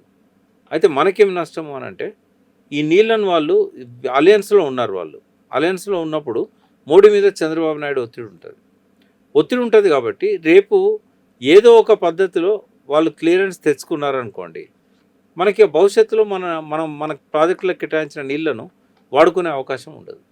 మన హక్కులు ముందు పోతాయి, నీళ్లు తర్వాత పోతాయి. అందుకే మనం వద్దంటున్నాం. రెండవది, నిజంగానే వృధా జలాలు ఉన్నట్టయితే, వరద జలాలు ఉన్నట్టయితే ఆ వరద జలాలను మాకు కూడా రేషియోలో ఇవ్వండి. అది ఎప్పుడు తేలాలి? ట్రిబ్యునల్ రావాలి. ట్రిబ్యునల్ వచ్చి మళ్ళీ లెక్క కట్టాలి. ఆ లెక్క కట్టిన అలా ఎవరెవరికి ఎంత అనేది తేల్చాలి. కాబట్టి ఇవన్నీ సమస్యలు ఉన్నాయి కాబట్టి మనం దాన్ని వ్యతిరేకిస్తున్నాం తెలంగాణ. అది ఇప్పుడు లేటెస్ట్ డెవలప్మెంట్ ఏంటంటే, ఈ మీటింగ్ ఎందుకైంది? అది నేను అక్కడికి వస్తున్నా. ఈ మీటింగ్ వెనకాల ఉన్న కుట్ర అయింది. ఈ మీటింగ్ జరిగింది ఎందుకు అంటే, కొద్ది రోజుల కిందనే వీళ్ళు ఇచ్చిన ప్రాజెక్టుకు సంబంధించిన నివేదికను, ప్రపోజల్ని రిజెక్ట్ చేసింది కేంద్ర ప్రభుత్వం. పోలవరం ప్రాజెక్ట్ అథారిటీ కూడా రిజెక్ట్ చేసింది. పోలవరం ప్రాజెక్ట్ అథారిటీ ఎందుకు రిజెక్ట్ చేసిందంటే, మా పోలవరం ప్రాజెక్టు డిపిఆర్లో 200 టీఎంసీలు తరలించడానికి అందులో ప్రపోజల్ లేదు కాబట్టి, అది లేదు కాబట్టి డిపిఆర్ ఆల్టర్ చేస్తే తప్ప ఇక్కడ నుంచి మేము క్లియరెన్స్ ఇవ్వలేమన్నది. సిడబ్ల్యూసీ ఏమన్నది, హైడ్రాలజీ లెక్కలు తేల్చాలి, వరద జలాలు ఎన్ని ఉన్నాయనేది తేలలేదు కాబట్టి అది తేలేదాకా మేము అది కన్సిడర్ చేయమని చెప్పారు. ఇంకా బనకచెర్ల ఇష్యూ లేదు. ఇప్పుడు చంద్రబాబు కట్టాలని ఉండొచ్చు, కానీ సిడబ్ల్యూసీ రిజెక్ట్ చేసింది. ఎక్కడి నుంచి అయితే నీళ్ళు తీసుకుపోదాం అనుకున్నాం, పోలవరం రిజెక్ట్ చేసింది. ఇష్యూ లేదు ఇప్పుడు అక్కడ. బంతిని మళ్ళీ తిరిగి చంద్రబాబు కోర్టులో కొట్టారు. కొట్టిన తర్వాత కేంద్ర ప్రభుత్వం ఆధ్వర్యంలో ఈ మీటింగ్ ఎందుకు అవసరమైంది? ఎందుకు అవసరమైందంటే, కేంద్ర ప్రభుత్వాన్ని వాళ్ళు రూల్స్ ప్రకారం ఇవ్వడానికి లేదు కాబట్టి, ఒత్తిడి తెచ్చినా కూడా మా 2 రాష్ట్రాలకు అభ్యంతరం లేనప్పుడు ఇవ్వడానికి మీకేంది అభ్యంతరం అని చెప్పి రేపు ప్రశ్నించడం కోసం, అక్కడ సాధ్యం కాదు కాబట్టి, ఆలస్యం అవుతుంది కాబట్టి రేవంత్ రెడ్డితో మమ్మ అనిపించాలి. అది బనకచెర్లకు. అయితే ఈయన పెద్ద మేకపోతు గంభీర్యాన్ని ప్రకటించాడు కదా, బనకచెర్లకు నేను వ్యతిరేకమని. నిన్నేమన్నాడు? టెక్నికల్ కమిటీ వేసినాము, వాళ్ళు ఏం నిర్ణయం చెప్తే ఆ నిర్ణయానికి మేము ఒప్పుకుంటాం అన్నాడు. అది కూడా వారం రోజులు వేస్తాము, సోమవారం కల్లా కమిటీ అంటారు. అందులో ఎవరెవరు ఉంటారు అనేది ఇంకా ఒక్క నిమిషం. అంటే టెక్నికల్ కమిటీ వేసి వాళ్ళు తీసుకున్న నిర్ణయాలకు మేము కట్టుబడి ఉంటాం అన్నాడు. అలా బనకచెర్ల ఇష్యూ పెట్టారు. నీకేం అవసరం బనకచెర్ల ఇష్యూ? అది చంద్రబాబు నాయుడుది. టెక్నికల్ కమిటీలో నువ్వు 13 అంశాలు ఏవైతే పెట్టావో, 13 అంశాలు టెక్నికల్ కమిటీ అవసరమా? First number 1. ఇప్పుడు ఈ 13 అంశాలు ఎందుకు పెట్టారో తెలుసా?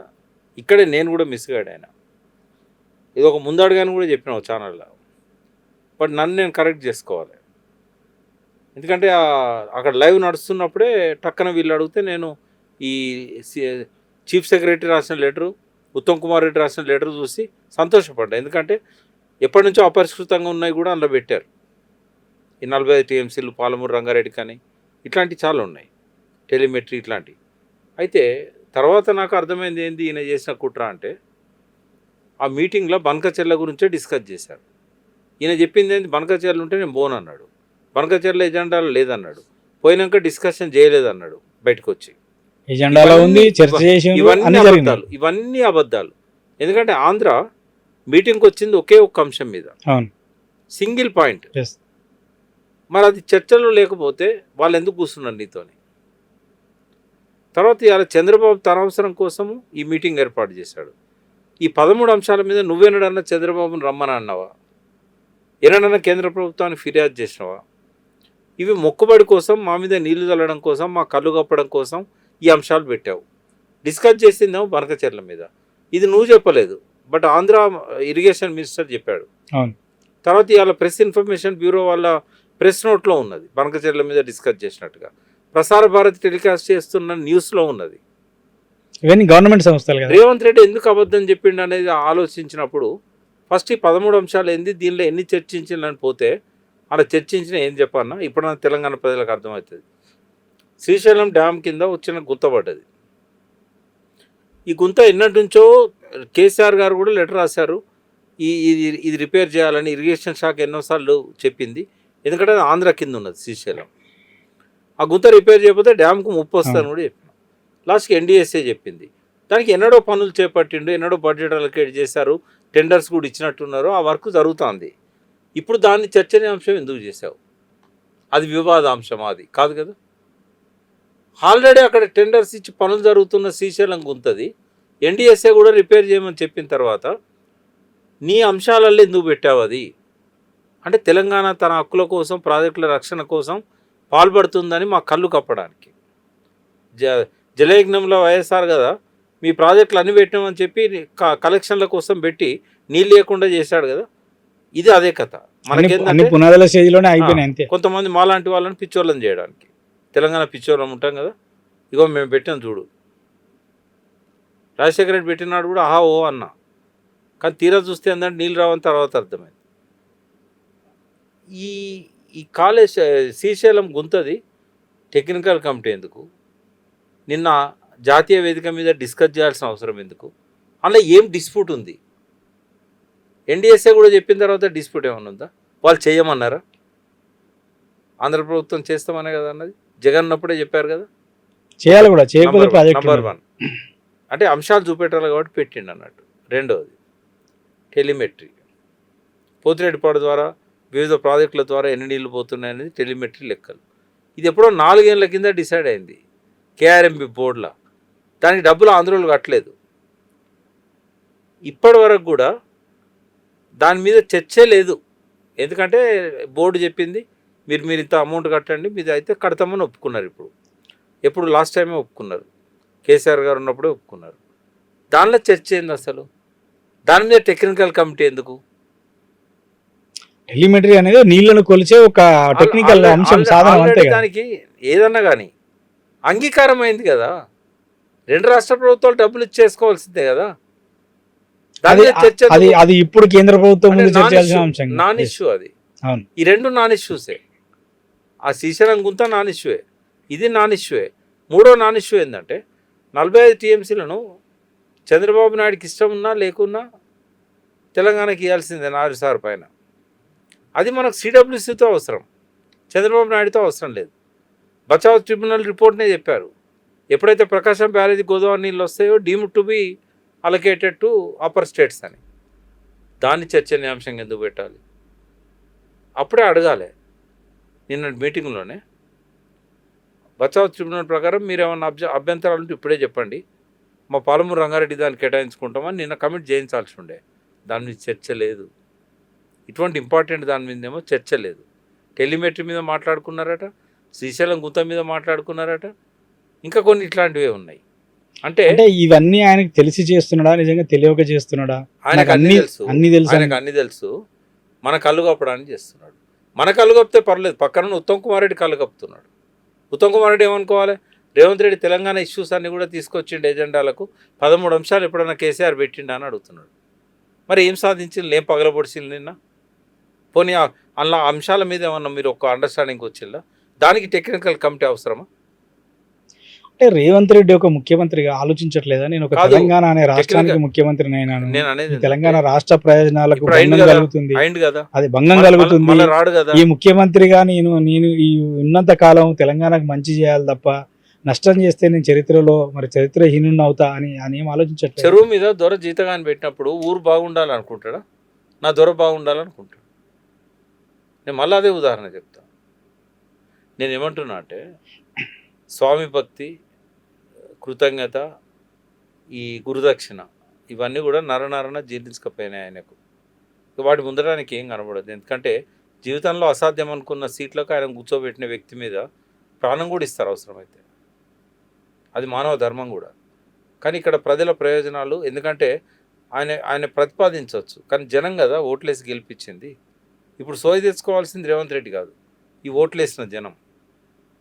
కానీ ఇప్పుడు 5 ఏళ్ల దాకా ఏం చేసే పరిస్థితి లేదు కదా. మన మన ప్రజాస్వామ్య వ్యవస్థలో ఒకసారి ఓటేస్తే 5 ఏళ్ల దాకా నష్టపోవాలి కదా, అదే కదా. ఇప్పుడు నష్టపోతారు ఇక. ఈ నష్టాన్ని ఎట్లా, దీని నష్టం ఇప్పుడు జరుగుతున్న నష్టాన్ని ఆపడం ఎట్లా, లేదా ఇంకా రాబోయే 3 నెలల్లో జరగబోయే నష్టాన్ని ఆపడం ఎట్లా? ఉద్యమం ఇంకా పరిష్కారం. ఈయనున్న తెలంగాణని ఇదే ప్రజలుగా తెచ్చుకున్నది. మరి హక్కులో భంగం వాటిల్లినప్పుడు ఇంట్లో పండుకుంటే ఎట్లుంటుంది? రోడ్డు మీదకి రావాలి కదా. ఉద్యమం కోసము, రాష్ట్రం కోసం కదిలించిన పార్టీ ఇంకా బతికే ఉంది కదా. పేరులోంచి పదం మాయం కావచ్చు, కానీ వాళ్ళ లోపల ఉద్యమం స్ఫూర్తి అనేది ఉంది కదా. వాళ్ళే రావాలి, మళ్ళీ కదలాలి. అసెంబ్లీలో కూర్చోపోయినా పర్లేదు, కేసీఆర్ జనక్షేత్రంలోకి రావాలి. వాళ్ళు మళ్ళీ జనానికి తెలంగాణ సోయి తెప్పియడంలో 100% సక్సెస్ అయ్యిండు, కానీ నీళ్ళ సోయి తెప్పియడంలో 100% సక్సెస్ కాలే. మాలాంటి మీలాంటి కొంతమందికి ఆ సోయి వచ్చింది, కానీ కామన్ మ్యాన్కి రాలేదు. ఇప్పుడు నేను ఎమోషనల్గా, 1 సంవత్సరం వర్షాలు పడకపోతే తెలిసేస్తుంది వీళ్ళకు. ఆ వానదేవుని 1 సంవత్సరం బ్రేక్ ఇవ్వమని చెప్పి అడుగుతున్నా అంటే బండబూతులు తిడుతున్నారు నన్ను మీడియాలో.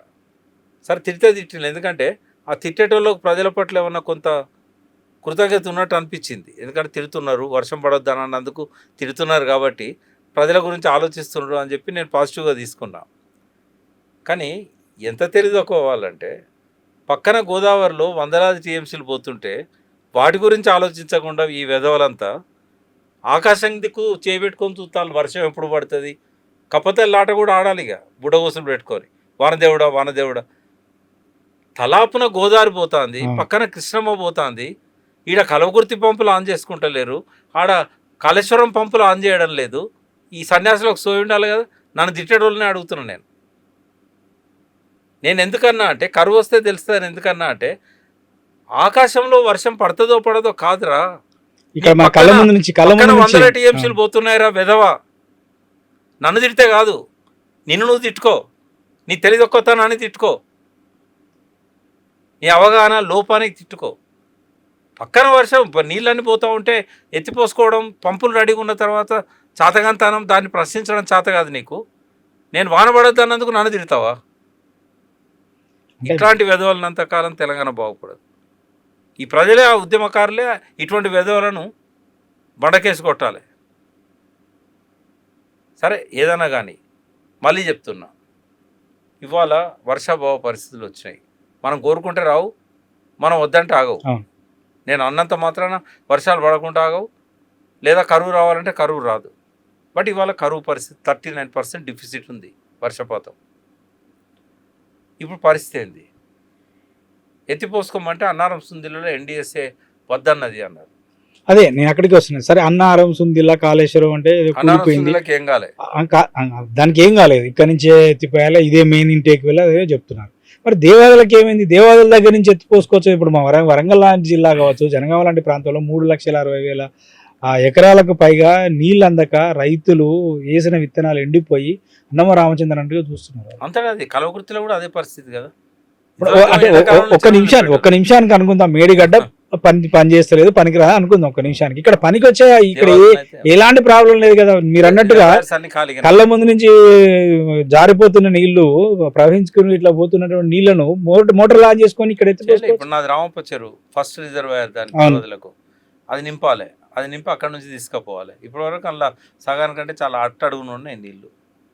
అంటే ఇది కావాలనే చేస్తున్నాడు. అంటే మీరు అన్నట్టుగా, మీరు మొదటగా చెప్పినట్టుగా గోదావరిలో ప్రవహించే నీళ్లు గలగల బిరబిర ఆంధ్ర ప్రాంతానికి వెళ్ళిపోవాలంటే ఇవి ఏవి కూడా ఇక కాళేశ్వరం కూలిపోయిందని చెప్పాలి, ఆడ దేవాదులను మోటార్ లాంచ్ చేయొద్దు. బనకచెర్లకు అనుమతి రావాలంటే 100 టీఎంసీలు సముద్రంలో పంపాలి, పోతున్నట్టుగా చూపించాలి. ఇవన్నీ కుట్రలు.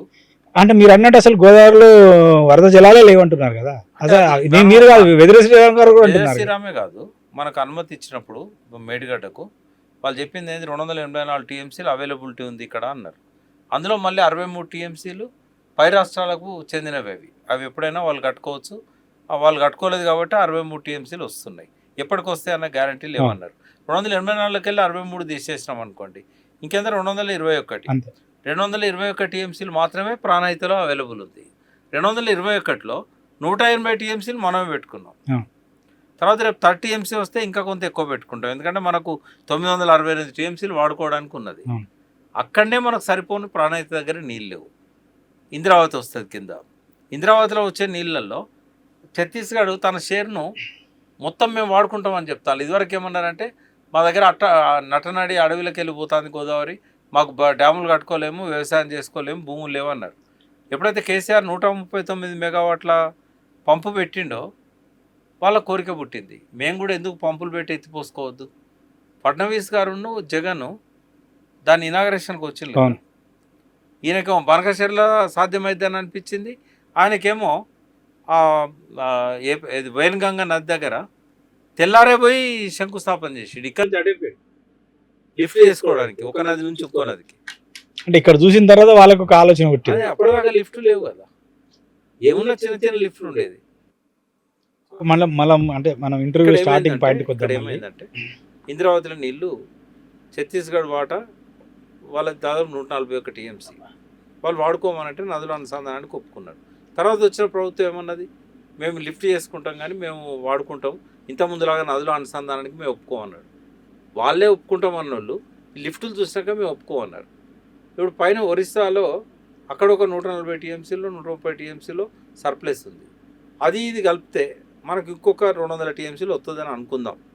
కానీ బోధగయ ప్రాజెక్ట్ అని 300 టీఎంసీలది ఛత్తీస్గఢ్ కడుతున్నది. సో దానివల్ల మనకు వచ్చే అవకాశం లేదు. ఒకవేళ పొరపాటున ఐడల్ పవర్ ప్రాజెక్ట్ కాబట్టి కొన్ని నీళ్ళు వదులుతారు అనుకుందాం, దేవాదులకు కావాలి ఓ 50 టీఎంసీ దాకా మనకు ఆడ అవసరం అవుతుంది.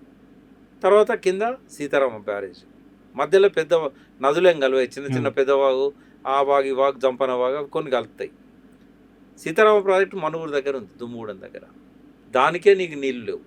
అక్కడి నుంచి మొత్తం ఖమ్మం జిల్లాలో ఉన్న ఆయకట్టుకంతా నీళ్ళు కావాలి. కృష్ణాలో లెఫ్ట్ కెనాల్ నీళ్ళు రాకపోతే సప్లిమెంటేషన్ కావాలి. మొత్తం ఖమ్మం జిల్లా 2 ప్రాజెక్టులు వెళ్ళి ఒకటే చేశారు, రాజీవ్ సాగర్, ఇందిరాసాగర్, ఎందుకంటే 7 మండలాలు పోయినాయి కాబట్టి. నీకు నీళ్ళు అయితే భద్రాచలం పోయేదాకా వృధా జలాలు లేవు, వరద జలాలు లేవు, ఏ జలాలు లేవు. ఇక మిగిలింది శబరి, అది ఇప్పుడు ఆంధ్రాలోకి పోయింది. Sileru, upper Sileru, lower Sileru Idol power projects కాబట్టి కొన్ని నీళ్ళు వస్తాయి ఆ వైజాగ్ ప్రాంతం నుంచి, ఒరిస్సా ప్రాంతం నుంచి. ఆ నీళ్ళనే వాళ్ళు పోలవరానికి తీసుకుపోవాలి. మరి పోలవరం ఆయకట్టుకే నీళ్ళు సరిపోవు ఇప్పుడున్న పరిస్థితుల్లో. అంటే మళ్ళా రేపు బనకచెర్ల కోసం 200 టీఎంసీలు డైవర్ట్ చేసుకుంటే ఈ పోలవరం పోతిరెడ్డిపాడు ఉభయ గోదావరి జిల్లాలకు. అందుకే ఇవాళ బనకచెర్లకు వ్యతిరేకంగా తెలంగాణ వాళ్ళు మాత్రమే అడ్డుకుంటలేరు, ఆంధ్ర నుంచి పెద్ద వాయిస్ వస్తుంది. వాళ్ళు ఎందుకు అడ్డుకుంటున్నారు? అరే ఇక్కడ మనకే నీళ్ళు లేవు, ఇప్పుడు డెల్టా కావాలి కదా. ఇప్పుడు పోలవరం నుంచి పడ్డట్టు బనకచెర్లో తీసుకపోతే డెల్టా 13 లక్షలకి ఎక్కడి నుంచి వస్తాయి? రెండో క్రాప్కు వాళ్ళు స్టోర్ చేసుకోకపోతే గోదావరిలో నీళ్ళు రావు కదా. అంటే ఈ సమస్య తెలంగాణది ఒక్కటే కాదు, బనకచెర్లది గోదావరి ఉభయ గోదావరి జిల్లాలకు మరణ శాసనం. వాళ్ళు సోయి తెచ్చుకోవాలి, అర్థం చేసుకోవాలి. కానీ నాకు అనిపిస్తుంది అర్ధర్ కాటన్ బ్యారేజ్ కట్టిన తర్వాత అందరికంటే ముందు సోయి వచ్చింది ఉభయ గోదావరి జిల్లాలకు, ప్రకాశం, గుంటూరు, కృష్ణా జిల్లాలకని నేను అనుకున్నా. కానీ ఇంత తెలివి తక్కువ వాళ్ళు అనుకోలేదు డెల్టా వాళ్ళు. వాళ్ళు బనకచెర్లను అనుమతిస్తే పోతిరెడ్డిపాడు ద్వారా ఎట్లయితే వచ్చిన నీళ్ళు వచ్చినట్టు పెన్నా బేసిన్ పట్టుకపోయిండో ఇప్పుడు రేపు బనకచెర్ల పెన్నా బేసిన్ పట్టుకపోతాడు. మీరేం తింటారు? అన్నపూర్ణగా మలిచింది కదా మీరు అర్ధర్ కాటను ఇచ్చిన దానివల్ల.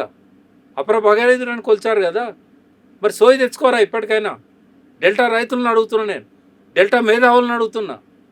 రాజమహేంద్రవరం, కొవ్వూరు ఘనకీర్తి చెప్పుకుంటే కాదు కదా, పంటలు పండాలి కదా. అంటే బహుశా అందుకే వాళ్ళు వ్యతిరేకిస్తున్నారేమో. అంటే ఇప్పుడు వాళ్ళకి కొంత అర్థమై ఉంటుంది, బనకచెర్ల వల్ల కృష్ణా ఉభయ గోదావరి జిల్లాలో డెల్టాకు నీళ్ళు రావని. సో అంటే అసలు ఇప్పుడు సమస్యకు ఎట్లా పులి స్టాప్ పెట్టడానికి మీరు సూచించే సూచన? తెలంగాణలో మళ్ళొకసారి జల సాధన ఉద్యమం రావాలి. ప్రజల ఒత్తిడి లేకపోతే రేవంత్ రెడ్డి తెలంగాణ ప్రజలకు అనుకూలమైన విధానాలు టేకప్ చేయడు, జలదోపిడీని అడ్డుకోడు. ఖచ్చితంగా తెలంగాణలో మళ్ళొక జల సాధన ఉద్యమం మీకు గుర్తుండాలి. 2002 నవంబర్ 25 నుంచి జనవరి 6 దాకా నల్గొండ జిల్లాలో 40 రోజులు, నల్గొండది కాదు, తెలంగాణ జల సాధన ఉద్యమం. అది వేరు, అదేమో దుచ్చల్ల సత్యనారాయణ చేసింది, అది SLPC వచ్చింది, దానికోసం చేశాడు ఆయన. ఇదేంటంటే మొత్తం తెలంగాణ జల సాధన ఉద్యమాన్ని టీఆర్ఎస్ పెట్టిన తర్వాత 2002 నవంబర్ 25 నుంచి 40 రోజుల పాటు జరిపి పరేడ్ గ్రౌండ్లో మొట్టమొదటి పెద్ద బహిరంగ సభ తెలంగాణ రాష్ట్ర సమితి హిస్టరీలో మొదటి బహిరంగ సభ. అది అంతమంది వచ్చింది, 10 లక్షల మందితో చేసాం. అప్పుడు ప్రమాదాలనే 4 చనిపోయినాం. ఆ సభ రామ్విలాస్ పాస్వాన్ దగ్గర నుంచి, ముఫ్తీ సయీద్ దగ్గర నుంచి, మేధా పట్కర్, ఎంతోమంది వేరే రాష్ట్రాల నుంచి లీడర్స్ వచ్చారు. తెలంగాణ గోస చూశారు, నీళ్ళ గోస చూశారు. మళ్ళీ అట్లాంటి జలసాధన ఉద్యమం క్యాసెట్లో ఒక 10 నిమిషాలు కేసీఆర్ స్పీచ్ పెట్టినందుకు తెలంగాణ అంతా బగ్గుమన్నది. గోరటెంకన్న లాంటి వాళ్ళు, గూడంజన లాంటి వాళ్ళు, ఎంతమంది పాటలు అందులో పెట్టాం. సదాశివుడు తలాపున పారుతుంది గోదావరి, పక్కన కృష్ణమ్మ ఉన్న ఫలితం ఏమీ లేకపాయే, గోరటెంకన్న పల్లె కన్నీరు పెడుతుంది, కంపతారు సెట్లు కొట్టి కడుపు నింపుకునే కాలం వచ్చింది అని. అంటే ఎన్ని పాటలు. వానమ్మ వానమ్మ విమలక్కది, జయరాజ్ది, విమలక్కది పల్లె పల్లె నా పల్లెర్లు మొలిసే. ఈ పాటలు కేసీఆర్ మాటలతోని కార్యకర్తలు ప్రతిరోజు ఒక్కొక్క కొత్త కార్యక్రమం, 40 రోజులు. అసలు తెలంగాణ ఉద్యమం అంతా ఈ పాటలే మోగినాయి. ఎక్కడ మీటింగ్ పెట్టినా, ఇక్కడ ప్రత్యేకంగా రాయించాడు. సరే, ఇవాళ ఆ కళాకారులు చాలామంది ప్రభుత్వంలో ఆయనే భర్తీ చేశాడు. ఇవాళ వాళ్ళందరూ ఉద్యోగాలు భద్రంగా ఉన్నాయి కాబట్టి, ఆ వెన్నెలమ్మ ఆధ్వర్యంలో వాళ్ళందరూ పనిచేస్తున్నారు కాబట్టి మళ్ళీ తెలంగాణ జలసాధనకు వాళ్ళు రారు. కొత్త సైన్యాన్ని తయారు చేసుకోవాలి, కొత్త సాంస్కృతిక బృందాన్ని తయారు చేసుకోవాలి. కేసీఆర్ చేసిన పెద్ద తప్పు ఏంటంటే సాంస్కృతిక విప్లవం తీసుకురావాలి తెలంగాణలో. ఉద్యమ స్ఫూర్తిని తెలంగాణ అభివృద్ధికి వాడుకోలే. ఉద్యమకారులను చాలామందిని పక్కకు పెట్టేశాడు. ఇవాళ చేయాల్సింది ఏంటంటే తన తప్పును సరిదిద్దుకున్నట్టు ఉంటుంది, మరొకసారి తెలంగాణ సోయి తెచ్చినట్టు ఉంటుంది, జలసాధన ఉద్యమాన్ని పట్టాలకు ఎక్కించినట్టు ఉంటుంది, జలసోయి కల్పించి ప్రభుత్వాన్ని ఆపాల్సిన అవసరం ఉంటుంది. 3 ఏళ్ళు కాలం గడుపుతామంటే కుదరదు. మీరు తెచ్చిన తెలంగాణ ఆగమైపోతుంటే ఎట్లా కూసోబుద్ధి అవుతుంది? అంటే ఒకటి అంటారు, కేసీఆర్కు తెలంగాణ ఉద్యమకారులు అనే పదం నచ్చదని. నాకంటే ఎవరు పెద్ద తెలంగాణ తప్పది. ఎందుకంటే ఉద్యమకారులను సృష్టించిన దానిలో అంతకుముందు మాలాంటి వాళ్ళం ఒక 1% 2% ఉన్నాం. 98% సృష్టించింది కేసీఆర్ కదా. నచ్చదని కాదు, అంటే అందుకే నేనే ఉద్యమకారుని, నాకంటే ఎక్కువ ఉద్యమకారుని అని భావిస్తాడని ఆయన అనుకొని. కానీ వాస్తవం ఏంటంటే ఆయన మాటలు, ఆయన పాటలు, ఆయన రాయించిన పాటలు, ఆయన నైపుణ్యము, ఆయన వ్యూహము, ఆయన ఎత్తుగడ, ఇవేవి లేకపోతే తెలంగాణ బండి పట్టాలకు ఎక్కేదా? ఆయన ఇప్పుడేమనుకుంటాడనేది కాదు. వాస్తవంగా ఏంటంటే కేసీఆర్ ఎప్పటి పరిస్థితిలో తగ్గట్టుగా అప్పుడు దాని తగ్గట్టుగా ఆయన ఉంటాడు. ఉద్యమ కాలంలో ఉద్యమకారులు అందరూ ఆయనకు కావాలి సైనికులుగా. రాజకీయాల్లోకి వచ్చినప్పుడు సీట్లు గెలవడం ముఖ్యం. ఇవాళ ఉన్న పరిస్థితి ఏంది? కులము, డబ్బు, రాజకీయ పలుకుబడి, ఇవి ఉన్న వాళ్ళందరూ పార్టీలలో ఆల్రెడీ సెటిల్ అయి ఉన్నారు. కొత్త వాళ్ళకి అవకాశం ఇస్తలేరు. మరి చెట్లాగా పాతకపోయినారు. వాళ్ళు ఏ పార్టీలో ఉన్నా మళ్ళీ అధికారంలో ఏ పార్టీ కొత్తలను తయారు చేయడం కంటే ఇది అడ్డదారి షార్ట్ కట్ కదా. అందుకే ఏం చేసిండు, అన్ని పార్టీలను ఖాళీ చేశాడు. అంటే ఆ అడ్డదారి దొక్కడమే కేసీఆర్ ముప్పైంది. ఒకవేళ అడ్డదారులు దొక్కకపోయి ఉంటే ఇవాళ ఆయన ప్రభుత్వం పడిపోయేదా? ఉద్యమకారులంతా ఆయన భుజాల మీద మోసుకొచ్చి 3వ సారి ముఖ్యమంత్రిని చేసేవాళ్ళు కాదా? ఆయన చేసిన తప్పుకు ఆయన శిక్ష అనుభవిస్తున్నారు. కానీ పశ్చాత్తాపడితే లాభం లేదు, ఇంట్లో కూర్చుంటే లాభం లేదు. ఇవాళ తెలంగాణకు గడ్డు దినాలు వచ్చినాయి, కష్టకాలం వచ్చింది, జలదోపిడీ యథేచ్ఛగా సాగుతున్నది, ఉద్యోగాలు ఆగమైపోతున్నాయి, నీళ్లు పోతున్నాయి. అందుకే మళ్ళీ రావాలి. ఆయనే ఎందుకు రావాలి అని అంటే ప్రజలు ఆయనను బాగా రిసీవ్ చేసుకుంటారు, వెల్ కనెక్టెడ్. ఆయనే సామెతలు చెప్పినట్టుగా ఇంకోరు చెప్పలేరు. ఆయన మాటల్లో ఉండే ఆ కాఠిన్యం కానీ, ఆ మమకారం కానీ ప్రజల పట్ల, ఆయన ముఖంలో వచ్చే ఆ బాధ, వేదన, కన్నీళ్ళు ప్రజలను మళ్ళీ కదిలిస్తాయి. కేసీఆర్కు తెలంగాణ ప్రజలలో ఒక లెజిటిమసీ ఉన్నది. ఇంకోటి ఆయన ప్రభావం తగ్గలేదు. ఇప్పుడు రేవంత్ రెడ్డి మాట్లాడితే నీకు కొన్ని 100 మంది 1000 మంది చూస్తున్నారు. కానీ కేసీఆర్ స్పీచ్ వస్తుందంటేనే గంట ముందే లక్షల్లో పోతున్నది రేటింగ్. ఒకరోజు ఆయన TV9లో 2 గంటలు ఇంటర్వ్యూ ఇచ్చినప్పుడు మొత్తం తెలంగాణే కాదు, ఆంధ్ర తెలంగాణ 2 కూడా టీవీల దగ్గర కూర్చో. మరి అదే ముఖ్యమంత్రి మాట్లాడితే టీవీలు బంద్ చేస్తారు. రోజుకి అదే అవకత కదా, ఎన్నిసార్లు వింటారు? అదే నిన్న మొన్న ఇదే విషయాన్ని రసమయ్య బాలకృష్ణ కూడా ఏదో ప్రెస్ మీట్లో చెప్పినట్టుండే.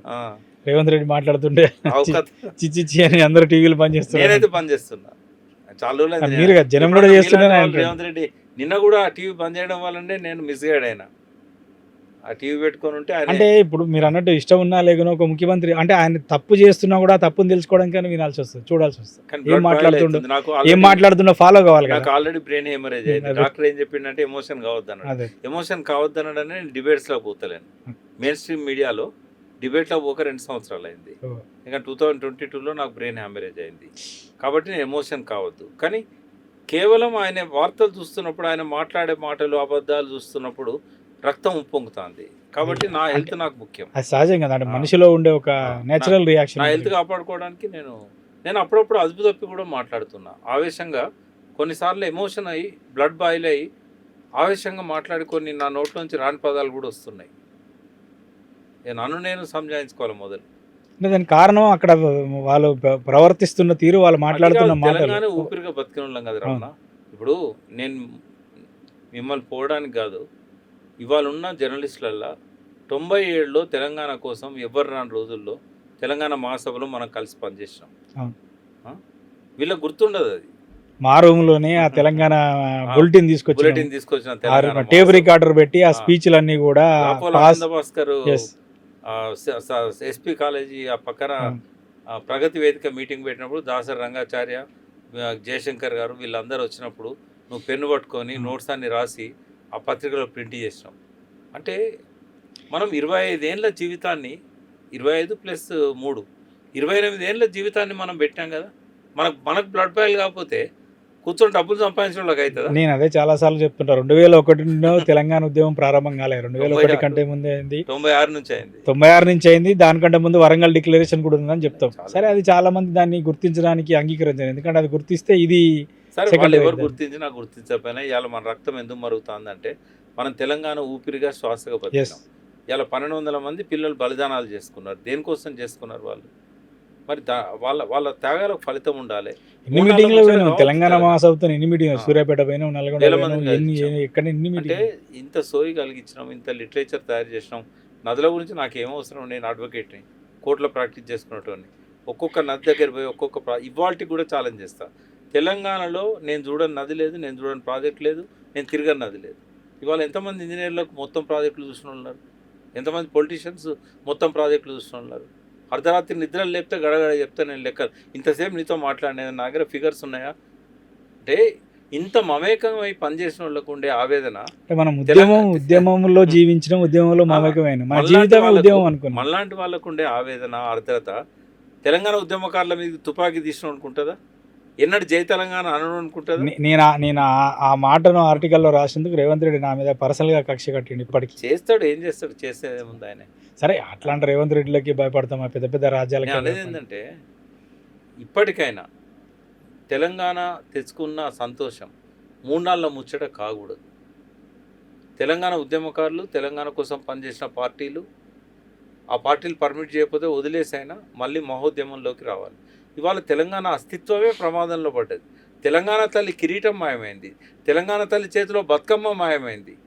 తెలంగాణ తల్లి కిరీటం ఔన్నత్యాన్ని చూపెడుతుంది, తెలంగాణ తల్లి బతుకమ్మ తెలంగాణకు ఒక ఐకాన్, అది తెలంగాణకు అస్తిత్వ ప్రతీక. ఇవన్నీ మాయం చేసిన వాడిని ఎట్లా చూస్తున్నారు, ఎట్లా క్షమిస్తున్నారు? ఉద్యమంలోకి రమ్మంటున్నాం, అన్లాఫుల్ యాక్టివిటీ చేయమని చెప్పట్లేదు. ప్రజాస్వామ్యయుతంగా ఉద్యమాలు చేయడానికి చాలా మార్గాలు ఉన్నాయి మనకు, చాలా రూపాలు. రాజ్యాంగబద్ధంగా మన హక్కులను కాపాడుకోవడానికి రోడ్డుపైకి రమ్మంటున్నాం. మీరు ఓట్లేసి గెలిపించిన వాళ్ళు మన ప్రయోజనాలు తాకట్టు పెట్టినప్పుడు వాళ్ళ ముందర ధర్నాలు చేయమని, నిరసన తెలుపమని చెప్తున్నాం, దాడులు చేయమని చెప్పట్లేదు. ఈ మాత్రం కూడా చేయకపోతే ప్రజలకు ఇంకా మీకు డిమాండ్ చేసే హక్కు ఎక్కడి నుంచి వస్తుంది? మీరు ఎట్లా తెలంగాణ నుంచి ఫలితాలు తీసుకోగలుగుతారు? కళ్ళ ముందు నీళ్ళని కదిలిపోతున్నాయి కదా, మళ్ళీ మనం ఎప్పటిలాగా గంజి అవుదామా? అంటే ఎందుకు తెలంగాణ ప్రజలలో ఒక నిస్తేజమైన వాతావరణం వచ్చిందంటారు ఇప్పుడు? ఏమైందంటే ఆశపడ్డారు, మోసపోయినలు. కేసీఆర్ 2000 ఇస్తాడు, రేవంత్ రెడ్డి 4000 ఇస్తానంటుండు. నిజంగానే వస్తాయి అనుకున్నారు. రకరకాల ప్రలోభాలు, రకరకాల డబ్బు ప్రవాహాలు, తర్వాత కేసీఆర్ గారి పాలనా పద్ధతుల పట్ల కొంతమందికి నాకే నచ్చలేదు. లాస్ట్ టర్మ్లో ఆయన తీసుకున్న నిర్ణయాలు చాలా వరకు నేనే విభేదించిన. కాకుంటే నేను అందులో చైర్మన్ ఉన్నా కాబట్టి నా గొంతు మూగమైంది, నేను మాట్లాడలేని పరిస్థితి. మాట్లాడాలంటే రిజైన్ చేసి బయటకు వచ్చి మాట్లాడాలి. సరే, ఇవాళ మన పరిస్థితి ఏంటంటే రెక్కాడితే డొక్కాడని పరిస్థితి. ఏంటంటే ఎక్కడ ఉన్నామో గానే 4 డబ్బులు సంపాదించుకోకపోతే ఇంటి రెంట్ కట్టలేని పరిస్థితి, ఖర్చులకు డబ్బులు లేని పరిస్థితి. 100%. ఇప్పుడు ఉన్న ఆధారాన్ని వదులుకోలేము, ఎమోషన్ అయ్యి లాభం లేదు. ఆయన కలిసినప్పుడు చెప్దామని వెయిటింగు, ఉత్తరాలు రాస్తే రిజల్ట్ ఉండదు, కలుద్దామంటే అపాయింట్మెంట్ ఉండదు. ఆయన మంచోడే, మధ్యలో ఉన్న వాళ్ళు కమ్యూనికేట్ చేయరు. దేవుడు వరం ఇచ్చిన పూజారి అనే దానికి కరెక్ట్ అర్థము నాకు కేసీఆర్ను చూస్తేనే అర్థమైంది. ఆయన వరం వేయడానికి సిద్ధంగా ఉంటాడు, కానీ మనల్ని ఆయన కలవనియ్యరు, పూజారులు కలవనియ్యరు. సరే పోనీ ఆయన ముఖ్యమంత్రి ఉన్నప్పుడు అంటే కలవనియ్యరు. ఇప్పుడైనా అరే ఆయన జబ్బు పడ్డాడు చూస్తానబ్బా, నా 2 నిమిషాలు ఆయనతో మాట్లాడుతా అంటే కూడా ఇప్పటికీ అపాయింట్మెంట్ ఉండదు. నాకు జబ్బు వచ్చిందబ్బా నేను ఆయనకు చెప్పుకుంటా అంటే కూడా పట్టించుకున్న వాళ్ళు ఉండరు. నా బర్త్‌డే కనీసం ఆయన దగ్గర పోయి విషెస్ తీసుకుంటా అంటే పట్టించుకున్నోళ్ళు ఉండరు. కవిత ఎందుకన్నది ఆ మాట? అదే అక్కడికి కవిత రాబోతున్నా. ఎందుకన్నది ఆ మాట? ఊరికేనే ఆ! అంటే ఆమె కుటుంబ సభ్యురాలై ఉండి ఇగ ఆ మాట తండ్రిని బిడ్డని కలవనీయకుండా అడ్డుపడేటోళ్ళని దయ్యం అనకపోతే ఏమంటది ఆమె? కుటుంబ సభ్యురాలై ఉండి బిడ్డ ఇవాళ నేను ఏదైనా స్వేచ్ఛగా మాట్లాడతాను. ఎందుకంటే ఆయన ఎమ్మెల్సీ గవర్నర్ కోటాలు ఇస్తానంటే వద్దు పొమ్మను నేను. ఇవాళ నేనేదో పదవి ఆశిస్తలేను. ఈ ప్రజలను కూడా నేను ఎందుకు అప్పుడప్పుడు పరుషంగా మాట్లాడతా అంటే నేను మీ దగ్గరికి వచ్చి నేను ఓట్లు అడగా జీవితకాలం. అప్పుడప్పుడు నాకు కోపం అంటే వచ్చినప్పుడు వాళ్ళని చైతన్యపరచడం, పడుకున్న వాళ్ళను లేదా నిద్రపోతున్న వాళ్ళని నిద్రపోకండి మీరు అప్పుడప్పుడు కోపం వచ్చినప్పుడు సిరివెన్నెల పాట గుర్తొస్తది. నిగ్గదీసి అడుగు ఈ సిగ్గులేని జగాన్ని, అగ్గితోని కడుగు ఈ సమాజ జీవోత్సవాన్ని, మారదు లోకం మారదు కాలం అని చెప్పి. ఏం చేస్తాం? మనకు మనం సంతృప్తి పడాల్సింది. అంటే ప్రజలు మీరు అన్నట్టు ప్రజలు ఒక రకంగా వాళ్ళు నిస్తేజంలో ఉన్నప్పుడు, లేకపోతే ఆలోచించలేని పరిస్థితి ఉన్నప్పుడు, లేదా సరైనటువంటి డైరెక్షన్ లేనప్పుడు అట్లా ఉన్నప్పుడు ఇలాంటి వాళ్ళు చెప్పాలి తప్పదు మరి. అందుకే కదా నాయకత్వం అనేది నాయకత్వ లోపం ఉన్నది. ఎందుకు కోరుకుంటాం? నాయకుడు అని ఎందుకు ఏమైంది కోరుకుంటాం? రమణ? ఎదిగిన నాయకత్వం అంతా అడవి బాట పట్టింది. చాలా మంది చచ్చిపోయారు, చాలా మంది పాపం ఇప్పుడు వాళ్ళ చస్తున్నారు. పరిస్థితి చాలా ఎదిగిన దయనీయంగా తెలంగాణలో ఒక 2 తరాలు ఎదిగిన నాయకత్వం అంతా ఖతమైపోయింది. అవును. విప్లవం అని చెప్పి సమాజాన్ని మార్చాలని మేము కూడా ఆ బాటలో మొదలుపెట్టి 2-3 దశాబ్దాలు ఇక లాభం లేదు ఈ బాట అని చెప్పి వెనకకు వచ్చిన వాళ్ళమే. కొంతమంది అదే బాటలో ఇంకా కంటిన్యూ అవుతాం. 69లో తెలంగాణ వచ్చుంటే నక్సలిజమే రాకపోయేది తెలంగాణలో. ఆవేశంతో కళ్ళ ముందట సహచరులను కాల్చి చంపుతూ ఉంటే చెన్నారెడ్డి తీసుకుపోయి కాంగ్రెస్లో పార్టీని విలీనం చేసిన తర్వాత ఇంకా లాభం లేదని చెప్పి ఆవేశంతో అడవిలోకి పోయిన యువతనే ఇవాళ తెలంగాణలో నక్సలైట్ నాయకులు భారతదేశానికంతా విస్తరించారు. ఏ మాట కామాట చెప్పాలి, చెన్నారెడ్డి ఎంత గొప్ప విజనరీ అంటే తెలంగాణ ఉద్యమంలోకి రావన్నా వద్దా ప్రజల తీర్పు కోరుతా అని చెప్పి 69 ఏప్రిల్లో కొండలక్ష్మణ్ బాపూజీని ఎంటబెట్టుకొని ఆయన తెలంగాణ జిల్లాలోనే తిరిగాడు. అంటే వాళ్ళ ఆమోదం ఉందా తెలంగాణకు తెలుసుకుందాం, మేము వస్తే వాళ్ళు ఎట్లా రెస్పాండ్ అవుతారు. నల్గొండలో ఒక మీటింగ్లో ప్రెస్ మీట్లో చెప్తాడు. అప్పటికి ఇంకా నక్సలిజం స్టార్టే కాలేదు, అక్కడక్కడ కనబడుతుంది, శ్రీకాకుళంలో మాత్రం సప్రెస్ అవుతున్నది. ఆయన ఏమన్నాడంటే ఈ ప్రత్యేక తెలంగాణ రాష్ట్రాన్ని కనుక ఇవ్వకపోతే ఉద్యమకారులంతా నక్సలైట్గా మారుతారు, ఒక్క తెలంగాణకే పరిమితం గారు, భారతదేశం మొత్తం వ్యాపిస్తారు. ఆనాడే చెప్పిండు చెన్నారెడ్డి. 15 ఏప్రిల్ 1969. బా. ఇంకే అప్పుడు నక్సలైట్లు ఎక్కడున్నారు చెప్పు? శ్రీకాకుళంలో ఉన్నారు. కొద్దిగా కేజీ సత్యమూర్తి అప్పుడప్పుడు వరంగల్లో తెలంగాణ ఇంకా అప్పుడు తెలంగాణకి వ్యాపించాలి, అప్పుడప్పుడే ఏదో కొంత అప్పుడే స్టార్ట్ అవుతుంది. అంటే కాబట్టి చారు మజుందార్ వచ్చి అక్కడ ఏదో బిలం ఉంది కదా, అహో బిలం, అదే సార్ మన గుత్తికొండ బిలం, గుత్తికొండ బిలంలో మీటింగ్ పెట్టి ఒక కమిటీ వేసిండు 13 మందితో. ఆయన మార్చిలో వేసిండి, నేను ఏప్రిల్లో ఉన్నాడు. అంటే ఆయన తెలంగాణ అప్పుడు ఇచ్చి ఉంటే ఇది రాకనే పోతుండే కదా, అబుజ్మాడు ఉండకనే పోతుండే కదా, కాల్పుల మూతలు ఉండకనే పోయేది. రెండవది ప్రజల కోసం ప్రాణాలు ఇచ్చే కొన్ని వేల మంది తెలంగాణ కోసం ఎంతో అద్భుతంగా పనిచేసి డెవలప్ చేసేవారు. ప్రచండ కదా అడవి బాట వదిలిపెట్టి అధికారంలోకి వచ్చినట్టుగా ఏనాడో ఇక్కడ శ్రామిక రాజ్యం వచ్చేది. వాళ్ళ కోపం వస్తుంది కావచ్చు. కానీ నేనేమంటున్నా అంటే ఇవాళ ఉన్న పరిస్థితులనైనా ఈ క్రీమ్ రావాలి. ఇవాళ బహుజనవాదం వినిపిస్తూ ఉన్నది, బహుజన నాయకులు రావాలి, రాజ్యాధికారం బీసీలకు వస్తే ఏమొస్తుందో చెప్పాలి. ఈ దొరల పాలన నుంచి ప్రజల పాలన ఎంత గొప్పగా ఉంటుందో వాళ్ళ విజన్ ద్వారా ఆవిష్కరించాలి. ఇదంతా జరగాలి. రాజ్యాధికారం రాంది ఏం చేయలేరు. ఏదో మంత్రి పదవి, ఎమ్మెల్యే పదవి వస్తే నిర్ణయాత్మకమైన ప్లేస్లో కూర్చుంటే తప్ప ప్రజలకు కానీ లేదా వాళ్ళు అనుకున్నటువంటి సామాజిక వర్గాలకు కానీ వాళ్ళు అనుకున్నటువంటి ప్రజా సమూహాలకు కానీ న్యాయం చేయాలి. ఇక్కడైతే మనం కంక్లూడ్ చేసే ముందు నేను ఏమంటున్నా అంటే జలసాధన ఉద్యమం మళ్ళీ రావాలి, ప్రజలు కదలాలి, కేసీఆర్ కదలాలి. ఇవాళ ప్రజాక్షేత్రంను కేసీఆర్ వదిలిపెట్టకూడదు. ఆయన ప్రతిపక్ష నాయకునిగా అసెంబ్లీలో ఉండకపోయినా నష్టం లేదు, ఎందుకంటే ఎదిగిన నాయకులు ఉన్నారు అక్కడ. కానీ ప్రజాక్షేత్రంలో ఎదిగిన నాయకులు లేరు. వాళ్ళని అసెంబ్లీలో ఉండమనండి, మీరు ప్రజలలోకి రండి, మేమంతా మీతోనే ఉంటాం. మళ్ళీ ఒకసారి తెలంగాణ ఉద్యమ స్ఫూర్తిని, తెలంగాణ అస్తిత్వాన్ని కాపాడుకోవడానికి, తెలంగాణ జలవనరులను దోపిడీ కాకుండా ఆపడానికి, తెలంగాణ ప్రయోజనాల పరిరక్షణ కొనసాగించడానికి, బంగారు తెలంగాణ లక్ష్యం అట్లాగే ఉంది కదా, దాన్ని అసంపూర్తిగా వదిలేయకూడదు. కాబట్టి ఆయన రావాలి, కింద జనాలు కదలాలి, జనం లోపల ఆ సోయి మళ్ళీ రావాలి. దానికోసం మీడియా కష్టపడాల్సిన అవసరం ఉంటుంది. మనలాంటి ఉద్యమకారులు అలసిపోవద్దు, మనం కష్టపడాలి. 40 ఏళ్ళు ఉన్నప్పుడు నా తెలంగాణ ఉద్యమంలోకి వచ్చిన, ఇవాళ 68 సంవత్సరాలు, నేను అయినా విశ్రమించట్లేదు. మళ్ళీ మన 48 ఏళ్ళు అంటే మళ్ళీ 28 ఇక్కడ ఏళ్ళు వెనక్కి వెళ్ళి 97, 96లోకి వెళ్ళి మళ్ళీ మొదలు పెట్టాలి తప్ప 11 ఏళ్ళ వయసున్నప్పుడు భద్రాచలంలో ప్రిన్సిపాల్గా రిటైర్ అయిన సిద్ధుల్ మాస్టరు మా ఊరికి వచ్చి నేను 7వ తరగతి చదువుతుంటే ఈ తెలంగాణ సోయి కల్పించాడు. 11 ఏళ్లలో పడ్డ విత్తనము ఇవాళ 68 ఏళ్ళు వచ్చినా కూడా ఆ తెలంగాణ కోసమే బతకాలనే ఒక వాంఛను కంటిన్యూ చేసింది. కాబట్టి ఉద్యమ స్ఫూర్తి అనేది ఎప్పటికీ ఆరిపోదు. కానీ మళ్ళీ అవసరమైనప్పుడు దాన్ని జ్వలింపజేయాలి. దానికి నాయకుడు కావాలి. తప్పకుండా కేసీఆరే మళ్ళీ ఆ బాధ్యతను నిర్వహించాలనుకుంటున్నా. కొత్త రక్తం వచ్చింది తెలంగాణలో. తెలంగాణ ఉద్యమం స్టార్ట్ చేసిన నాడు పుట్టనోళ్ళకి ఆ లోటకు వచ్చింది. అవును. అలాంటి వాళ్ళందరినీ కూడా మళ్ళీ తెలంగాణ సోయి కల్పించకపోతే మళ్ళీ రేపు తెలుగుదేశం ఇక్కడ అధికారంలోకి వస్తుంది. ఉన్న ప్రయోజనాలు పూర్తిగా కూడా తుడిచిపెట్టబడతాయి. రాష్ట్రాన్ని తెచ్చుకొని కూడా ఉపయోగం లేకుండా అయిపోతుంది.